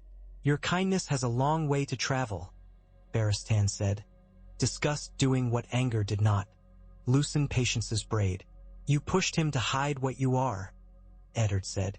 "Not a knight, not a brother, not even a lover who can be decent enough to be ashamed." Jaime's smile returned like a sparrow returning to a fence after a hawk's shadow is gone. "There is a little shame. I feed on it. Keeps me sharp." He leaned forward. "I will tell you a thing, Stark, since you are so fond of your laws. I broke mine first at 13 when I realized the white cloak I wore would never be as soft as the hair I slept in. I broke yours later when I took vows and laughed. You can call me every name you have in that pile of old snow you keep for winter nights, but do not pretend it is the law that offends you. It is the reminder that your friend the king wore horns and never felt the itch." Eddard stepped forward without knowing he had stepped, and only Barristan's hand touching a sleeve kept him from planting a fist in the smug mouth. He forced himself still. "You will rot here until you are traded for peace," he said. "If peace never finds me, you will rot until one of us remembers to set you in the sun like a ham." "A noble fate," Jaime said lightly. He watched Eddard a moment, and the lightness did not quite hide something like despair. "Tell my sister," he added too casually, "that I dreamed of her." Eddard turned away, feeling filth under his skin he could not scrub. In Maegor's holdfast, Cersei sat at a table with a cup of untouched wine and a book open before her, not reading. The light liked her hair too much. It always had. She turned a page and found she could not recall what the last one had said. Aerys Oakhart stood by the door with an expression that wanted to be gallant and kept being tired. Mandon Moore watched nothing with a precision that made her want to throw her cup against the wall and find his eyes with the wine. "You have made a mistake," she said to no one in particular because the room was full of men who did not matter. "You should not have clipped a lion's claws and left her teeth." "We do our duty, your grace," Aerys said, and flinched at his own choice of address. He should have called her lady. She wanted to scratch his honest face as a cat scratches a boy too slow to snatch his hand away. "My father will count," she said. "He will count houses and men and rivalries and old injuries and old loves, and he will come to a number. And when he has that number he will lay it in this hall and set fire to it to see which of you burns fastest." Mandon Moore's expression did not change, but Aerys Oakhart made a small movement in which he tried to square his shoulders and succeeded only in insulting his own courage. "We will protect the royal family," he said. "You will not see the royal family if those oafs manage to drown them on the way to the Stormlands," Cersei said. She smiled at the image of Joffrey's head bobbing on a gray wave to her own distress and did not care that she did. The smile was brief. "I must write," she said to herself and took up a quill. The old maester's wax was warm. The letter to her father would be a bright thing, quick and sharp, and it would carry more unsaid than said. The one to her brother she did not write because the cell walls would not deliver. At the docks, Davos Seaworth watched the black-sailed ship cut through the roadstead waters as a man watches a blade in his own hand. He did not like the cargo and liked even less the men who wanted it. He stood with a roll of line at his hip and the smell of hemp and tar in his lungs, and when the princes were handed down to the boat by rough, careful hands, he gave them a sailor's nod as if to say that the sea demanded no manners it could not keep. The older boy had a proud lift to his chin and wounded vanity in his eyes. Joffrey Baratheon's finger lay bound where a shallow cut had bled more than the wound had deserved. He regarded the ship as if it had insulted him and then, finding that ships do not answer to insult, stooped to draw a token on a wet plank with his injured finger and then wiped it away with the palm of his hand. as if betraying himself to himself reproached him. The girl, Myrcella, was pale and determined to be brave. The younger boy bit his lip and followed the hound with a dog's trust. "We go to a castle," Davos said to the hound, who did not ask. "Lord Penrose keeps Storm's End as close as a man keeps his fist in a brawl." "I know Courtenay," the hound said, touching the tender place along his jaw with a thumb. The slash would leave a mark, and that pleased him in a way he would not examine. "He'll keep the brats as if they were his own hearth coals." Joffrey shot him a look that said plainly he did not consider himself a hearth coal. "Close, then," Davos said, and kept the rest for the sea, which did not gossip. The voyage was quick. The wind had found a mood and kept it, and the Black Betha cut the waters like an easy lie.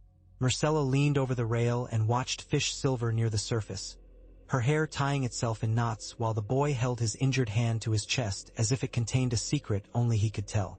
The hound slept little and watched much. Once in the night he found the prince on the deck, looking at the dark as if he meant to command it. Sandor Clegane leaned beside him without asking for talk. "My mother will come for me," Joffrey said, not in the tone of a child but of a young lord thinking through his pieces on a board. "Maybe," Sandor said. He considered and decided to offer something that was not comfort and not cruelty. "Maybe she will send men and gold and words, and the waves will still be in the way." "The sea is only water," Joffrey said, and the contempt was pure.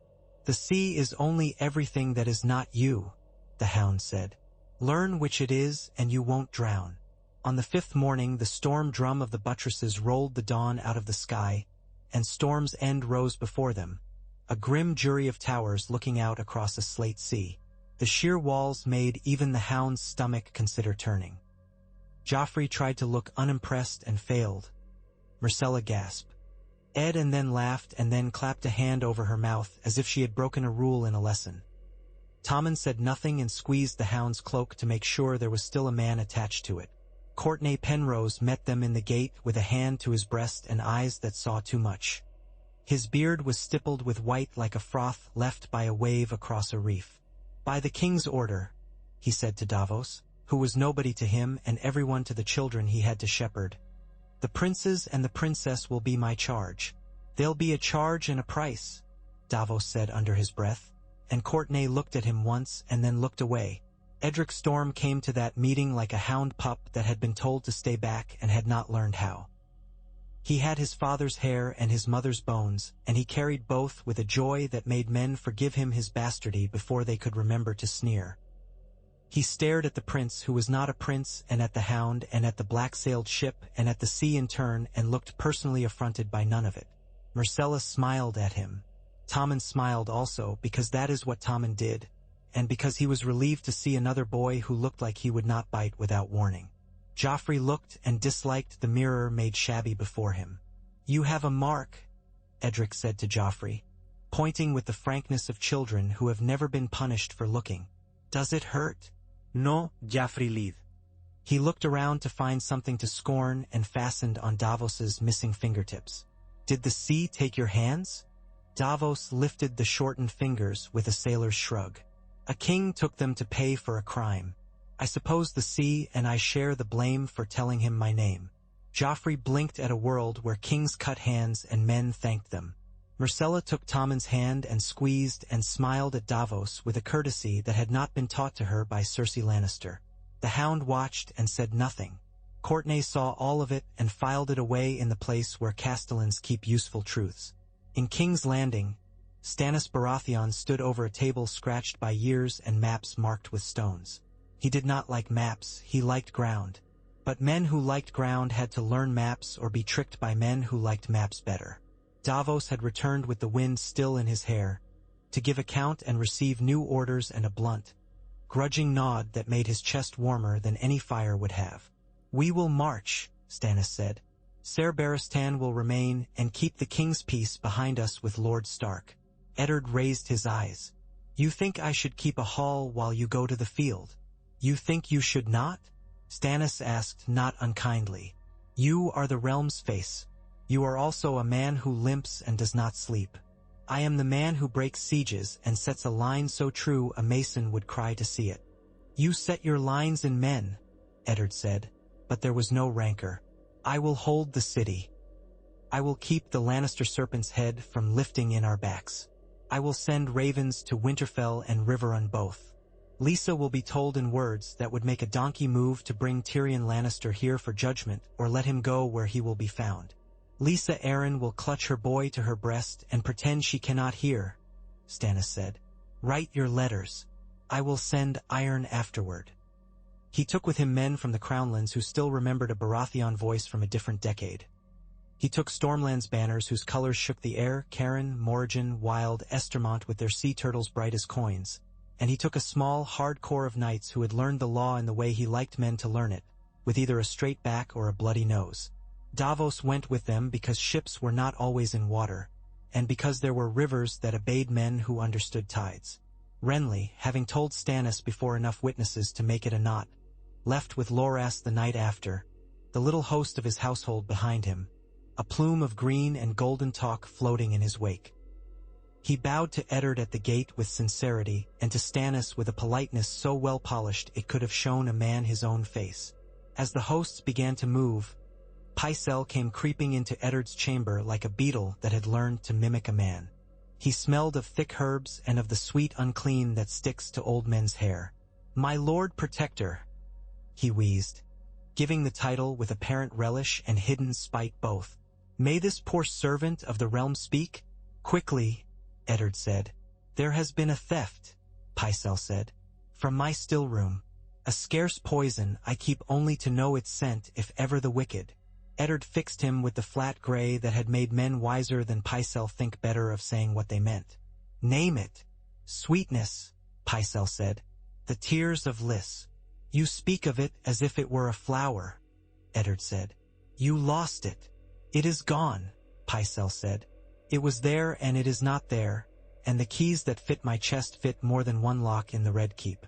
I would not presume to say that any lady would." He spread his hands, protesting his own innocence and everyone else's guilt. "You will deliver to me a list of all those with keys to your still room," Eddard said. "You will not destroy any ledgers. If I find that a page has been pulled, I will pull you apart like a roast bird. Go." Pycelle went, looking injured and triumphant at once. Eddard breathed, slow. He sent for Varys and did not show him Pycelle's list when it came. He sent 2 for Littlefinger and showed it to him and enjoyed the way Peter's eyes lingered on names as a cat's linger on moving things. "A pity about pages," Littlefinger murmured, eyes all innocence. "They do so love to fly away." "Pages do not fly from chests," Eddard said. "Men pull them." He settled his hands on the table and felt the wood cool and solid. "If the man who pulled this one is till in my castle I will find him. If he is out of it, I will tell Stannis and give him his name to lay on an arrow." "You and Stannis," Littlefinger said, smiling. "It is charming." "It is necessary," Eddard said. Sansa came to him once more before she left, walking so carefully it made him want to scoop her up as if she were still little and he had the right. "You will tell Joffrey," she began, and fell over her own supplication. "I will tell him nothing he deserves to hear," Eddard said quietly. She flushed as if struck. He regretted it enough to lace gentleness through the next words. "I will tell him that the realm's peace is a thing he should thank his father for, and that if he serves it quietly a long while men will forget what they do not wish to remember. That is a mercy." "He will not like mercy," Sansa said with the bitter wisdom of a girl newly hurt and surprised by it. "Few men do," he said, and sent her north with Arya not 2 days after, slipping with Yoren and a string of recruits and a brown smell of old leather out the river gate while the city watched the shock of hosts leaving and the intrigue of courtiers staying. Eddard stood on the rampart as they went and watched until the line of carts and men became a line of dust. He had left too many children to the care of the world. He wondered how many times a man got to do that before the world had the right to call him a fool. In the Riverlands, Tywin Lannister kept his camp tight and his temper tighter. He did not bother with tents of a lordly size. He preferred a smaller one where maps could be marked and unmarked without the wind announcing every thought to men with long ears. Kevin stood with a comfortable stubbornness at his elbow, and Ser Adam Marbrand came and went like a fox. Ser Gregor loomed when called, a mountain of a man not because of his height but because of the way his presence made lesser hills look like heaps of mud. News came and Tywin ate it without showing his teeth. "He took your grandchildren," Kevin said. He did not say he had taken them to Storm's End. Tywin could read a raven's ink and a ship's sail.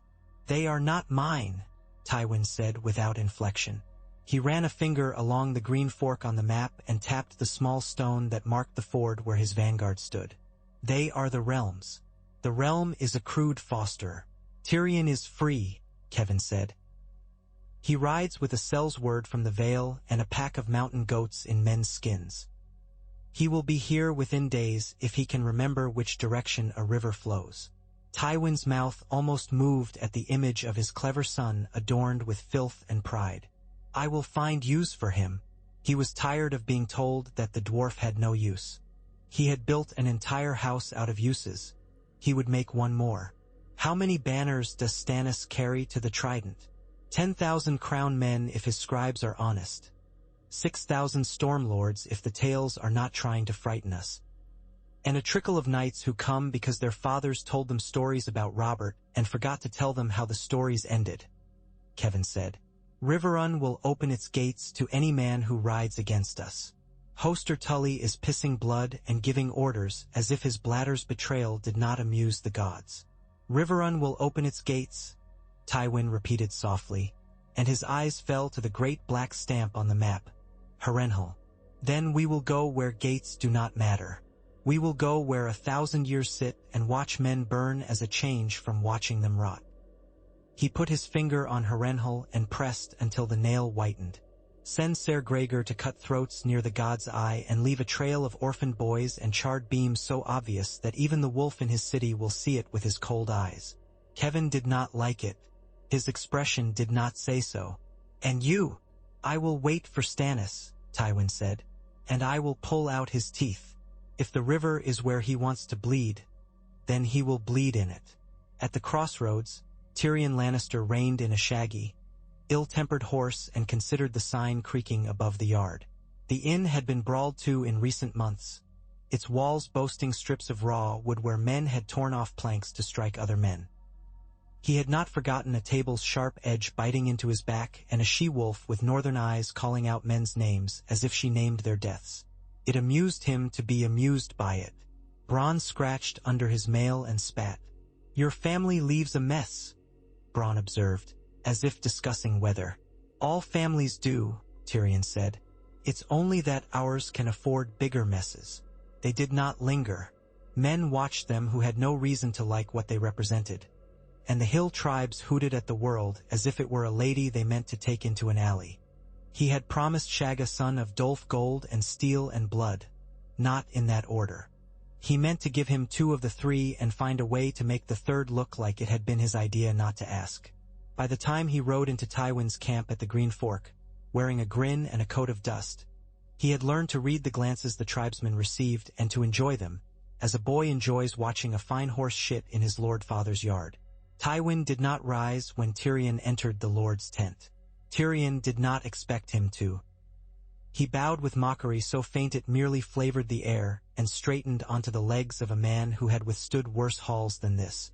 "Father," Tyrion said. "Tyrion," Tywin said, and it might have been a greeting or an indictment. "You will take the vanguard under Ser Forley Prester. You will hold the left at the ford. You will not die." Tyrion blinked. "The third order is very like the first. The third is the only one you have ever kept without reminding," Tywin said. He moved a small stone representing the stag's host with a precise motion. "Do not argue. This is not the time. We are a day away from seeing whether the Baratheon who love yes ink as much as steel is worthy of his brother's song." Tyrion bit back the words that would take him far and brought him little. He glanced at the map and thought unkindly of rivers. "As you wish, father." That night, in a thin tent pitched at the edge of the Lannister host, Tyrion lay on rolled rugs and listened to the Vale men snore and the hill men snarl. He thought of Catelyn Stark's hand on his shoulder as she called men to take him, and of the sky beyond the Eyrie where a man could fall forever and never meet anything as soft as mercy. And he smiled as one smiles at his own worst stories. Bronn, fully dressed and boots on, lay with a blade under his chin as if he might shave in his sleep. "You could run," Bronn said without opening his eyes. "I could," Tyrion agreed. "And then 1,000 men who prefer me dead to board would have nothing to amuse them tomorrow." In Storm's End, Joffrey learned that doors here closed without a sound kings might command. He learned that Courtenay Penrose spoke to him the way a man speaks to a bright, unsafe boy. He learned that Edric Storm laughed easily and ran faster than he did, and that the Hound did not praise or rebuke, only told him what the next move should be and cut down whoever stood in the way of it. He did not like any of these lessons. He looked for people he could break and found, to his irritation, that Storm's End had been built to blunt things, not to sharpen them. Myrcella learned to tell which wind would send the spray high and which wind would make the gulls seem to hang in the air.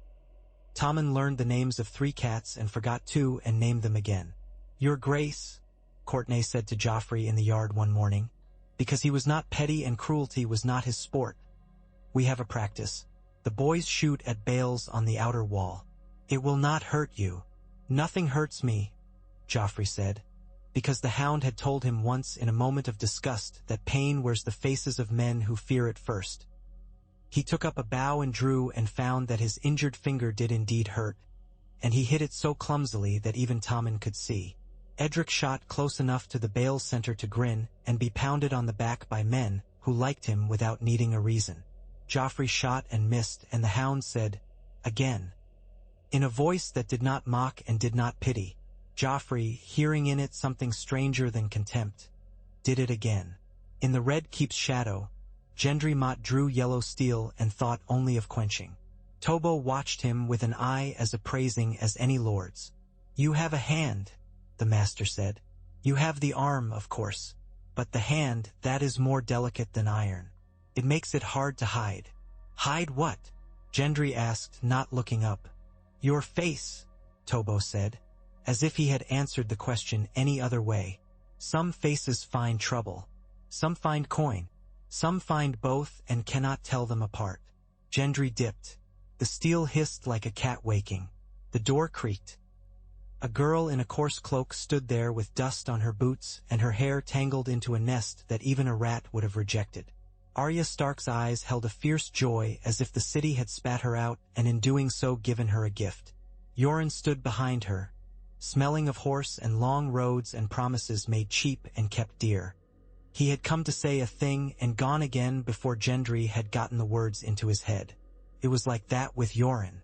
You were told a man would come and then the man was gone, and only the streak his feet had left on the floor proved he had been there. "Do you make swords?" Arya asked, marching up to the anvil like a squire bolting on a master's belt. "I make what I am paid for," Gendry said. "Who asks?" "I might," Arya said. "Someday." "You have a wooden one," Gendry said. He had a blacksmith's eye for what people hid. "You hold it wrong." She smacked his thigh with it, not hard. He laughed once despite himself. Tobo smoothed his beard and did not smile, which was the closest he came to approval.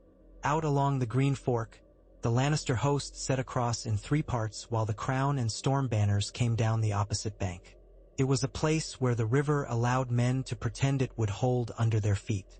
The ford was shallow enough to invite horses and deep enough to remind men they were not fish. Stannis arranged his line like a mason sets bricks and did not think himself a genius for doing what the task demanded. On his left, he set men with long spears who had been drilled until boredom had set their feet where their minds lost patience. On his right, he placed horse who had learned to stay together as neat as geese across a low sky. In the center, he stood with men who had nothing to recommend them, but that they did not run when a lordly voice told them to. Davos looked at the river and sipped a sip of wind he did not enjoy. "We might have ships here," he said to no one who cared. "We might put men on rafts that do not drown. But men prefer to mix their blood with the water here. Don't try to make poetry of it," Stannis said. He lifted a hand. It fell, and the horn blew, and the first files moved like a table pushed across a floor. On the other bank, Tyrion Lannister sat his ill-tempered horse and watched hillmen hoop themselves into a courage that had never faltered because it did not know it could. Ser Forley Prester gave him instructions that presumed Tyrion could not remember left from right without help, and then was surprised when the dwarf nodded, bored. When the horns blew, Tyrion's mount decided it had been convinced to agree, and the hillmen surged and smacked into the water, and Tyrion laughed because there was nothing else to do. The clash at the ford was ugly. Honest battles rarely are pretty. Men went down and vanished under horse bellies and came up with 2 hands and no sword and had to learn quickly to grab at ankles like drowning men grab at mercy. Arrows fell and did not choose their PLA. See well. 2 struck the river and floated like rushes. Stannis's left held as if set in earth, the spears pointing like a forest of bad-tempered trees. The hill tribes, to their own astonishment, found themselves facing sticks longer than their arguments and had to improvise insults to make up for reach. Tyrion pushed through a knot of them with the stubbornness of a man used to refusing men bigger than he was, and shouted until he had a pocket of space around him because men often obeyed him when they realized they were more frightened of his tongue than of a spear. On the other bank, Davos saw the Crown's line bend and felt his stomach sink. On Tyrion's side, Kevin's reserve edged forward with the caution of a man stepping onto ice. Then the center became a knot. It is always the center. The left does as it is told or it breaks and is not the left any longer. The right dances or does not. The center is where men decide whether to be men or meat. Stannis was there, his helm plain, his surcoat the crowned stag over the fiery heart. He had never asked to wear woven small into a corner by a wife's zeal. He did not share and would not insult by removing. He swung his sword and it did not flash. It cut. When the vanguard of the Westmen thought to press and break the line by weight, he stepped into the press and made a shape with his shield that taught the man beside him to make the same shape. Stones roll downhill when the first is jostled. Steadiness travels the same way. In a place where no one sang, the sound became a grunt taken up by 100 throats and made into endurance. Tyrion, cursing and laughing with equal vigor, found himself knocked from his horse and into water that closed over his head as if it meant to erase him. He flailed with a man's honest panic and hated himself for it, and then something that might have been a hoof missed his face by a hair and the choice of drowning or being trampled simplified itself. He surfaced with his mouth full of the green fork and spat it back and grabbed a shield that had lost its owner. A man loomed. Tyrion stabbed him in the thigh with a dagger no larger than a boy's knife and felt hot blood turn the water near him warmer. On the rise beyond the ford, Tywin watched with a face that had taught itself not to betray climate. Kevin's mouth tightened. Ser Adam squinted into the light. "They hold," Tywin said, "not to praise the enemy but to name the thing that must be considered. Pull the right back as if we mean to yield. When they come forward to take what we offer, strike with the reserve." His forefinger flicked. A rider went with orders. The reserve, men who had been bored and hoping for something to prove their coin, took up their spears and lances. On Stannis's hill, Davos saw the West Riders begin to pull. Men are impatient. Men are greedy. Men think that when the enemy steps back the moment for glory has come. He swallowed hard. "They bait," he shouted. The word did not travel far in a field as loud as this one. Stannis looked once. He nodded. "Hold," he said, and his voice was as bleak and steady as a lighthouse on a black headland. "We do not take what is not ours." Some men surged. Ser Roland Storm, who loved a charge as a boy loves honey, would have gone and been a dead song if Stannis had not put his shield where Roland's horse meant to go and knocked the animal senseless. "Hold," Stannis said again, and this time the word went through the line like iron through cloth. The West Reserve struck forward, expecting an open mouth, and found a shut jaw. The crash of spear into shield made a sound like 1,000 doors slamming. The day burned on. In the end, there was no clean victory. The river took its share and wanted more. Stannis's line did not break. Tywin's did not rout. Tyrion dragged himself up a bank with a hatred of water he would never admit to and sat with his small legs splayed, breathing like a bellows. He found himself laughing because he was alive and despising that laughter because the men around him were dead, and it felt indecent to have kept his heart beating when so many fine ones had stopped. Stannis wiped his blade and did not indulge himself in frustration. He had not come to be pleased. He had come to teach the West that the center would not move. Night fell between them as a truce neither side had signed. Fires sprang up in cautious rings. Messengers crept. The wounded made noises that men's mothers would have known over 1,000 miles.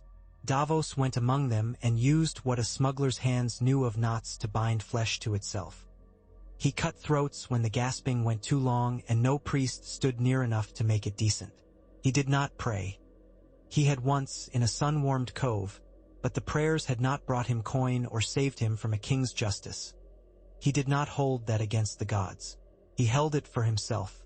In King's Landing, Eddard Stark stood at a window and looked at the black road that ran east of the city, the one that would bring him news from the Trident 2 days after it mattered. He did not know yet that the day had been one to make scribes sigh. He did know the city felt like a man with a fever just before it breaks, and that the fever could break either way. He had Pycelle's list, and 2 names on it had already confessed to nothing with a luxuriant guilt that shouted something at him. He had Cersei's silence. He had Stannis's trust, which felt heavier than any helm he had ever worn. He had Varys's gliding words and Littlefinger's smiling edges and Janos Slynt's sweating loyalty. He had the memory of Jaime's eyes when the knight had spoken the small truth. I did not mean to kill him. He had his daughters somewhere north at a walk no horse could match. Lord Protector, Varys said from behind him, a scent of powder and secrets preceding him. A man has been found. The boy, Eddard turned. Your page, Varys said. The words were set down on the tiles as gently as one sets down a dish tea. Hat might break. He was found by the fishmonger's square. He had drowned in a puddle. Men do not drown in puddles, Eddard said. Boys do, Varys replied sadly. When someone has held their faces in them. Who held his? Eddard asked. A man with damp sleeves and a dry soul, Varys said. He sighed, and it was sincere or not. Eddard could not spend himself on measuring it. He will not be found. He was not meant to be. Those who send such men know to hire them far from where they will be told. The tears of Lys you asked about were gone before the still-room door was closed. I will have Cersei brought to the hall tomorrow to answer for what she can answer, Eddard said. I do not expect her to hang herself with her own hair, but the realm must be told the law is not a play. The realm, Varys said, loves a play, but it grows bored of them if the same actors step out too long. Then we will end this act, Eddard said. In Storm's End, the Hound taught Joffrey to hold the bowstring in a way that would not slice his fingers again. He did not bother to praise him when the arrow went true. Joffrey did not bother to thank him. He looked at the Hound's scar and thought how he would like to have a scar that told a story about himself and a thing that had tried to eat him and failed. He could not find a fire in Storm's End that would oblige. Myrcella sent a letter to her mother by a timid scribe and did not ask if it would go. Tommen followed a cat called Ser Pounce through a low passage and emerged into a light well where rain fell in a thin sheet. Courtenay Penrose watched and calculated and learned that the boy who wore the shape of a king did not like either to be denied or to be useless. He considered which of those two he could make more use of and decided that making him useful would be a kindness that might cost him. He did it anyway because he liked to sleep. At Winterfell, Bran opened his eyes as if some bird had pecked at his lids. The world came into focus like a room with a curtain drawn back. He turned his head carefully, because his neck had learned a lesson about how quickly things end. Robb sat by his bed with a map he had been pretending to read and leapt to his feet with a noise that made Hodder try to come through the door all at once and fail. Maester Luwin murmured a prayer that was also a thanks to the gods and a thanks to no one, because men like him practiced both as insurance. Bran tried to speak and found his mouth dry. Robb held water to his lips as gently as a man who has held a pup. You fell, Robb said, because he refused to tell lies. And you came back. Bran blinked at the ceiling beams. I remember a crow, he said, and snow, and a voice I did not know. "Father is in King's Landing," Robb said, as if to tether him. "Mother is in the Vale." Bran swallowed. "The wolves," he managed. "They're here," Robb said. "Yours howled last night and would not stop until Hodder sang her a song." Bran smiled, small and fierce. He closed his eyes and saw a boy on a high tower and a man's hand reaching. He could not make the man's face come clear. He must learn to make it. At the Eyrie, Lisa Arryn turned her face to the wall and told herself the wind was full of knives. If she listened long enough, she could hear Jon's voice under it, telling her that pepper sweetened the tongue and that Sansa Stark had good manners and that the seed is strong. She went to the moon door and ran a finger along its edge as if it were a lover's lip, and her son crawled into her lap and bit at a sweet and left sticky on her gown, and she stroked his hair and told him stories about pirates who were punished and lions who drowned. When dawn came again to the ford, it found the two hosts close as breath and wary. Parley words were carried and parley glances exchanged, and neither side believed the other any more than a cat believes a rat that plays dead. Before noon, a small clash of outriders started a larger quarrel, and then a sudden summer squall made the river meaner, and Stannis judged the ground anew and shifted men as if they were stones, and he a mason cutting blocks to fit. Tywin pulled back across the ford with more order than pride and let the crown men believe what they chose to, that he had tired of the water's talk or that he had had his fill of men's guts. He went to Harrenhal in a day and learned again how men built monuments to arrogance that became monuments to ash. He made his camp beneath walls that had laughed at dragons until dragons laughed back, and the laughter was still caught in the stone. Stannis did not pursue into the jaws of old fire. He held the east bank, strengthened the ford, and sent ravens along the river to tell lords that the law stood here and their wheat would not be burned under its banners. Some believed him, some did not, some were already ash. He took no joy in the place where he stood. He had done what needed doing and not enough. He looked at the water and saw his face in it, distorted.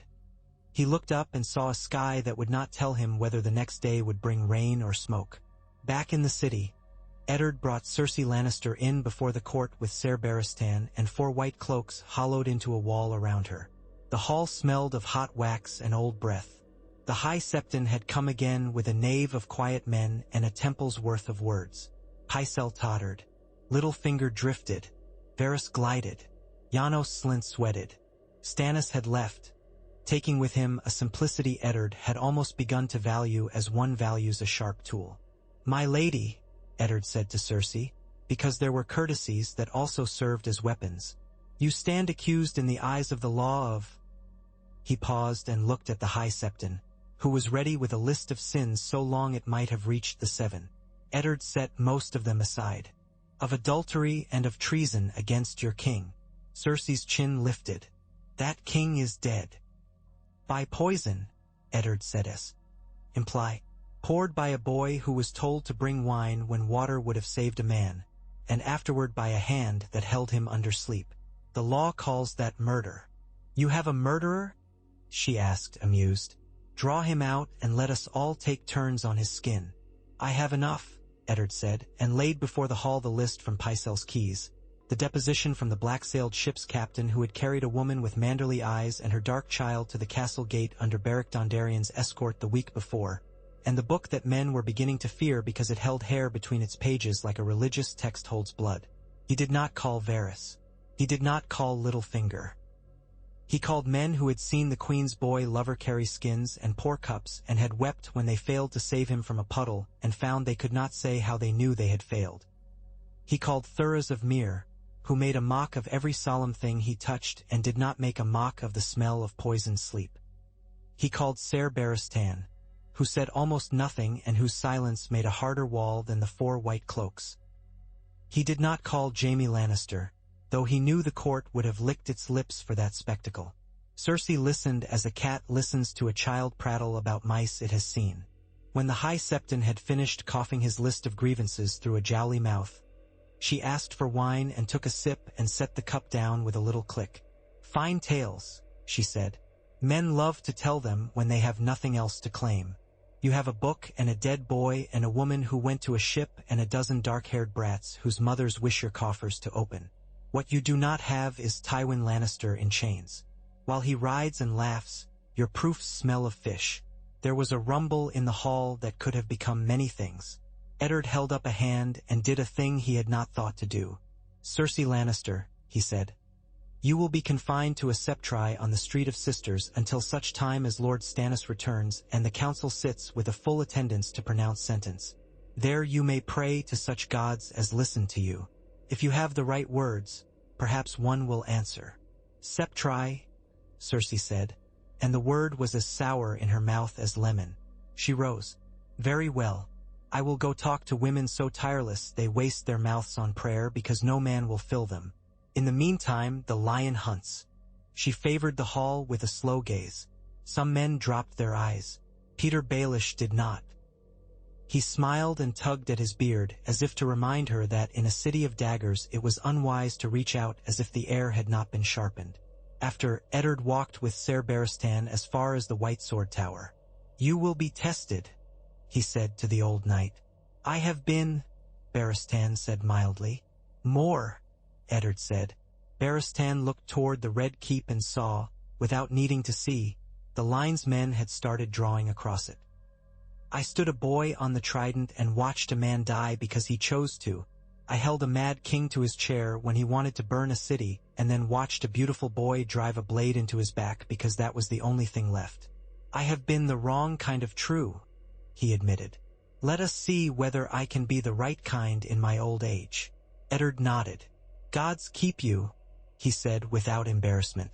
It was a thing men in the north said when the wind cut to bone and good men went into it anyway. On the watershed, Stannis held the ford and sent riders to test the west bank like fingers testing stone. He wrote a letter to the city in a hand that looked like a blade had trenched a page, telling Eddard Stark to hold and not to bargain and to send whatever he could spare. Salt pork, mended mail, candles. He wrote another to Storm's End and told Courtenay Penrose to treat the children as children and not as pieces, and to keep Edric away from Joffrey long enough for the one not to infect the other with either cruelty or joy. He hesitated before writing to his wife and then did not write. He did not know what to say to a woman who had learned to wear her faith as a sharper blade than his law. He looked at the corner of his surcoat where Celis had had the fiery heart worked in small and felt, for the first time in a long time, the ache of a missing voice. Cresson would have told him what to do with it. Failing that, he would have told him how to ignore it properly. Renly reached Bitterbridge with men cheering not the law but the idea that they could love a king and not be ashamed. Mace Tyrell fatted himself on flattery and allowed his bannermen to whet knives on their own pride, and Loras Tyrell leaned against a column in a hall of too many flowers and told Renly that he could sit the throne without having to become the sort of man who deserved it. Renly laughed, and something brightly foolish and dangerously brave nuzzled his ribs like a puppy. He turned his ring with its stag and flower intertwined as a token and did not yet mean to have men die for it. He would mean it soon.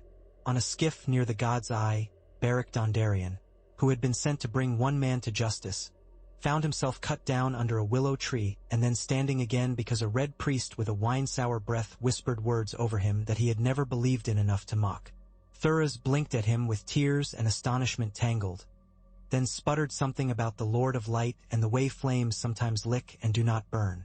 Beric put his hand to the wound that should have been the last one and felt a soreness that did not belong to the living. He remembered a girl with soft eyes who had kissed him as if she had known he would never return and decided that the gods were jesters. He took up his banner again and found that it was heavier and that he was quieter. The stories would change now, he could feel it. The realm moved. It always does. It does not need a key. To do it, only men who think they are. At dusk on the 5th day after the ford, a raven came to the Red Keep with a broken flight. It listed in the air and named its own tiredness with every wing beat. It bore a strip of parchment tied with a clumsy knot that had been made in the field by a man whose hands had found work harder than writing. Eddard read the message and read it again and sent for Varys and Stannis' Castellan and Ser Barristan. And when they all stood before him, he spoke in a voice that had gotten through blizzards. Tywin has pulled back to Harrenhal, he said. Stannis holds the east bank. The field is ours enough to claim it. There's enough to make them smirk. He looked at the eunuch. Send word to Riverrun that the law stands under Baratheon and Stark both. Send word to the Vale that we have no interest in their blood so long as they do not spill any. Send word to Highgarden that their boy has gone to fetch their banners, and that he had better not bring them back with flowers tucked in their points. And to Casterly Rock? Varys asked, eyes large with whatever he was full of. To Casterly Rock, Eddard said. Send nothing. They know what they must know. That their lion is caged in my keep, and their lioness preys among women who do not like her scented hair. He dismissed them and sat a long time alone with the city's noise nosing at the walls like a dog under a table. He thought of Catelyn, who had seized a dwarf because it had seemed the thing she could do, and of Tyrion Lannister, who would be somewhere now making a joke at a wound's expense. He thought of Robb and Theon marching down a winter road with boys who had not been asked what they thought, and of Bran sitting up and seeing a crow in a dream. He thought of Robert's laughter and Stannis' scowl and Renly's smile and wondered how he had come to love all three in different ways and to trust none of them to save his daughters. The candles burned low. He would rest because the body demands what it demands, but he would not sleep. Sleep is an indulgence when war has the table to itself. He tilted back his head and closed his eyes and let the hum of the city bore into him like a drill into soft wood. Somewhere a woman laughed with nothing to be laughing at. Somewhere a man cursed a god he did not believe in. Somewhere a boy put down a hammer and went to wash his face and did not like the man he saw there because he wore his father's features and did not have his father's stories. It was all the realm, and he had chosen to hold it. He would hold. Beyond the Blackwater, the sea heaved in the way it does when it is thinking. In the east, men who had been born under a different set of lies sharpened scythes and practiced with blades that had killed kings before. Across a narrow sea, a girl whose blood held dragons dreamed of fire that did not burn and woke to find a city's bells in her ears, as if they were her own heartbeat. None of it mattered to a city that slept poorly and woke badly and told itself that bread and water would be the same tomorrow as today. It mattered to Eddard, and it would matter to Stannis, and it would matter to a boy at Storm's End who had decided, without understanding what decision meant, that he would never be laughed at again. Morning carried with it a new stink from the river and a pale light that did nothing for the Red Keep's reputation. Ser Barristan brought bread and lentils like a squire, and Eddard ate because he often forgot and because old Nan used to thump boys on the ear who did not clean their plates, and habit is the most faithful of servants. When the horns blew from the gate, he did not jump. He went to the parapet and looked out and saw a small column coming under peace banners. At its head rode a man in a white cloak who did not let dust touch the hem, and who sat his horse as if the beast had been made to bear that one shape. Mace Tyrell's colors fluttered among the escort. Eddard's mouth went tight for a heartbeat and relaxed. Ser Loras, Ser Barristan said, not pleased and not displeased. He rides as if he owns any road he touches. He will learn whose roads these are, Eddard said. His gray eyes went to the reachmen behind the boy and beyond them to the possibility that Renly had not yet thrown flowers on a pyre. He turned to a page. Bring the Hand's guests to the council chamber. Ser Loras Tyrell bowed with a flourish that made the walls contemplate if they were beautiful enough to deserve it. He was bareheaded and the wind liked his hair. Lord Stark, he said, Protector, I bring you what you asked for. Bring me your ear, Eddard said. Loras blinked and smiled, amused. Tell me where Renly has gone and what his intentions are. Tell me whether Mace Tyrell means to send me men or to send me messages. Loras's smile shrank but did not die.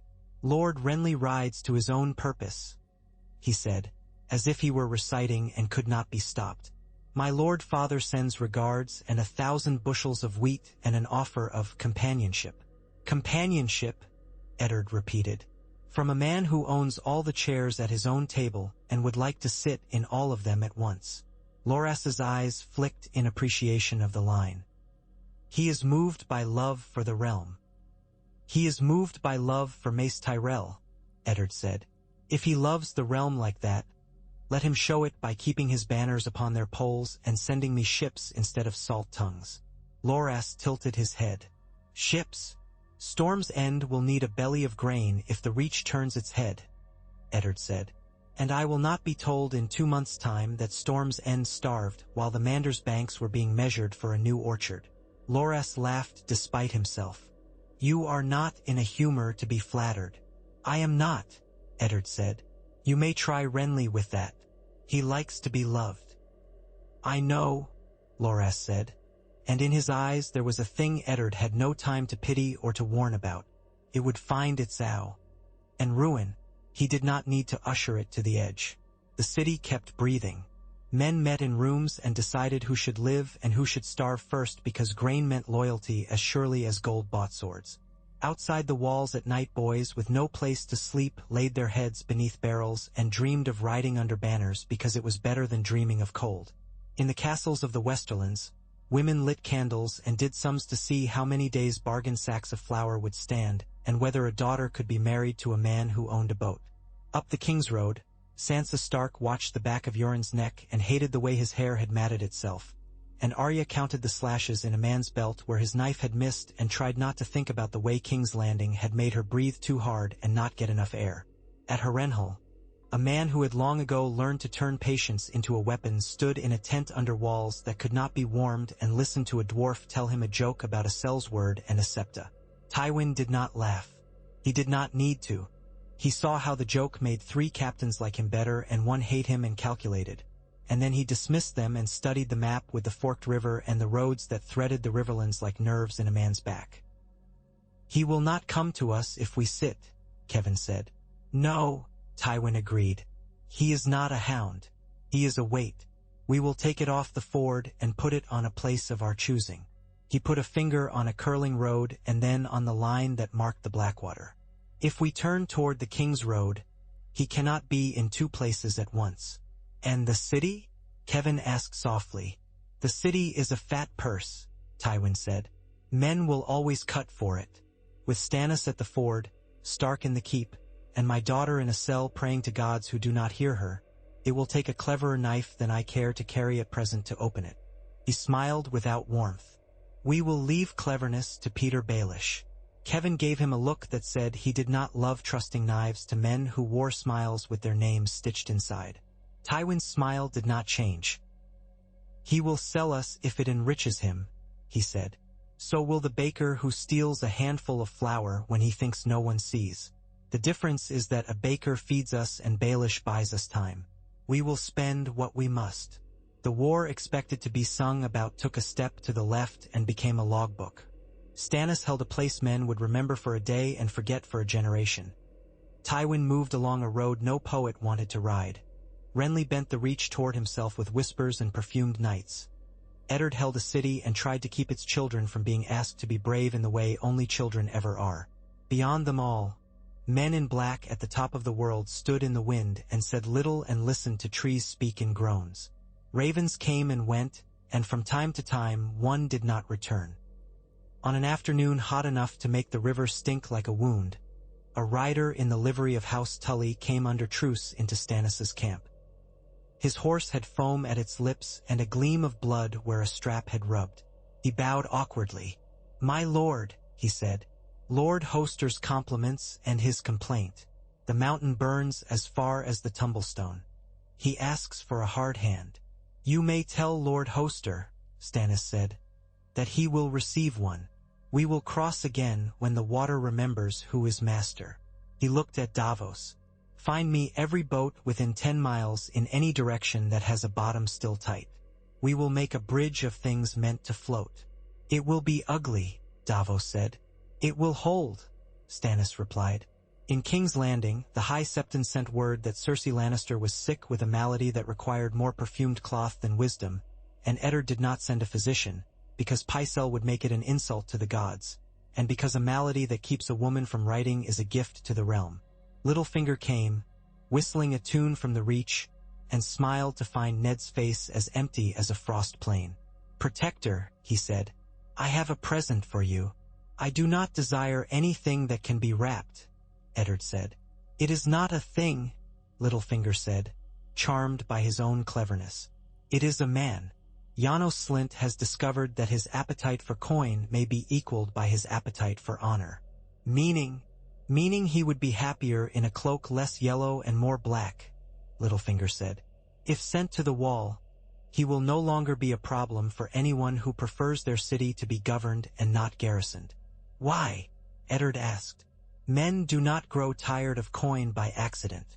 Because he saw a prince nearly taken under his nose and did not enjoy the sound of it, Peter said, shrugging. Because I have told him a story about loyalty that makes him think he would like to be the sort of man his children can boast of, and because he is not bright enough to see the holes in the story and too shrewd to admit he is not. Will you send him? Eddard considered. Yes. Excellent, Littlefinger said. It will make room for someone who prefers to count his coin less loudly. I did not say I would replace him with you, Eddard said. He caught the tiny widening of Peter's eyes and tucked it away. I will set a man over the city watch who understands that not all the city's dangers come from the street.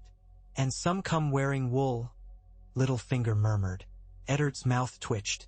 Some come smelling of cinnamon, he answered. Go, spend your time elsewhere. Do not spend it in my cellars. Littlefinger left him humming. He neither whistled nor hummed when he walked away from men who had failed to see him properly. He hummed now because he had been seen and liked it. Night fell like a curtain without a hand behind it. In the depths of the keep, Jaime dreamed of the trident, not the glorious burst of youth that bards had embroidered over, but the dull Thursday. D of hooves and the wet crunch of a man's chest under a hammer. He woke and for a moment could not remember where he was. The cell told him. He laughed once, quietly, because he had not expected the stones to teach him anything, and here they were teaching him patience. He did not like it as a virtue. He liked it as a weapon. He would learn to use it. Above him, Ser Barristan rose and strapped on a sword older than the king he served and younger than the vows he wore. He went to stand the night watch because he had not done so in too long and because he did not trust the younger white cloaks to know the difference between standing and lounging when the light failed. Across the river, the forge shifted its stones in the night and told itself it was not a creature.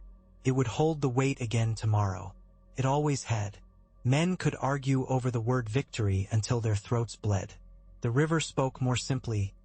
Live, drown, go. In Storm's End, Joffrey stood on the battlements and shouted into the wind to hear his own voice thrown back. The hound, slouched on a merlin, watched him with the patience of a dog watching a boy tire himself out. Myrcella practiced needlework she would never wear.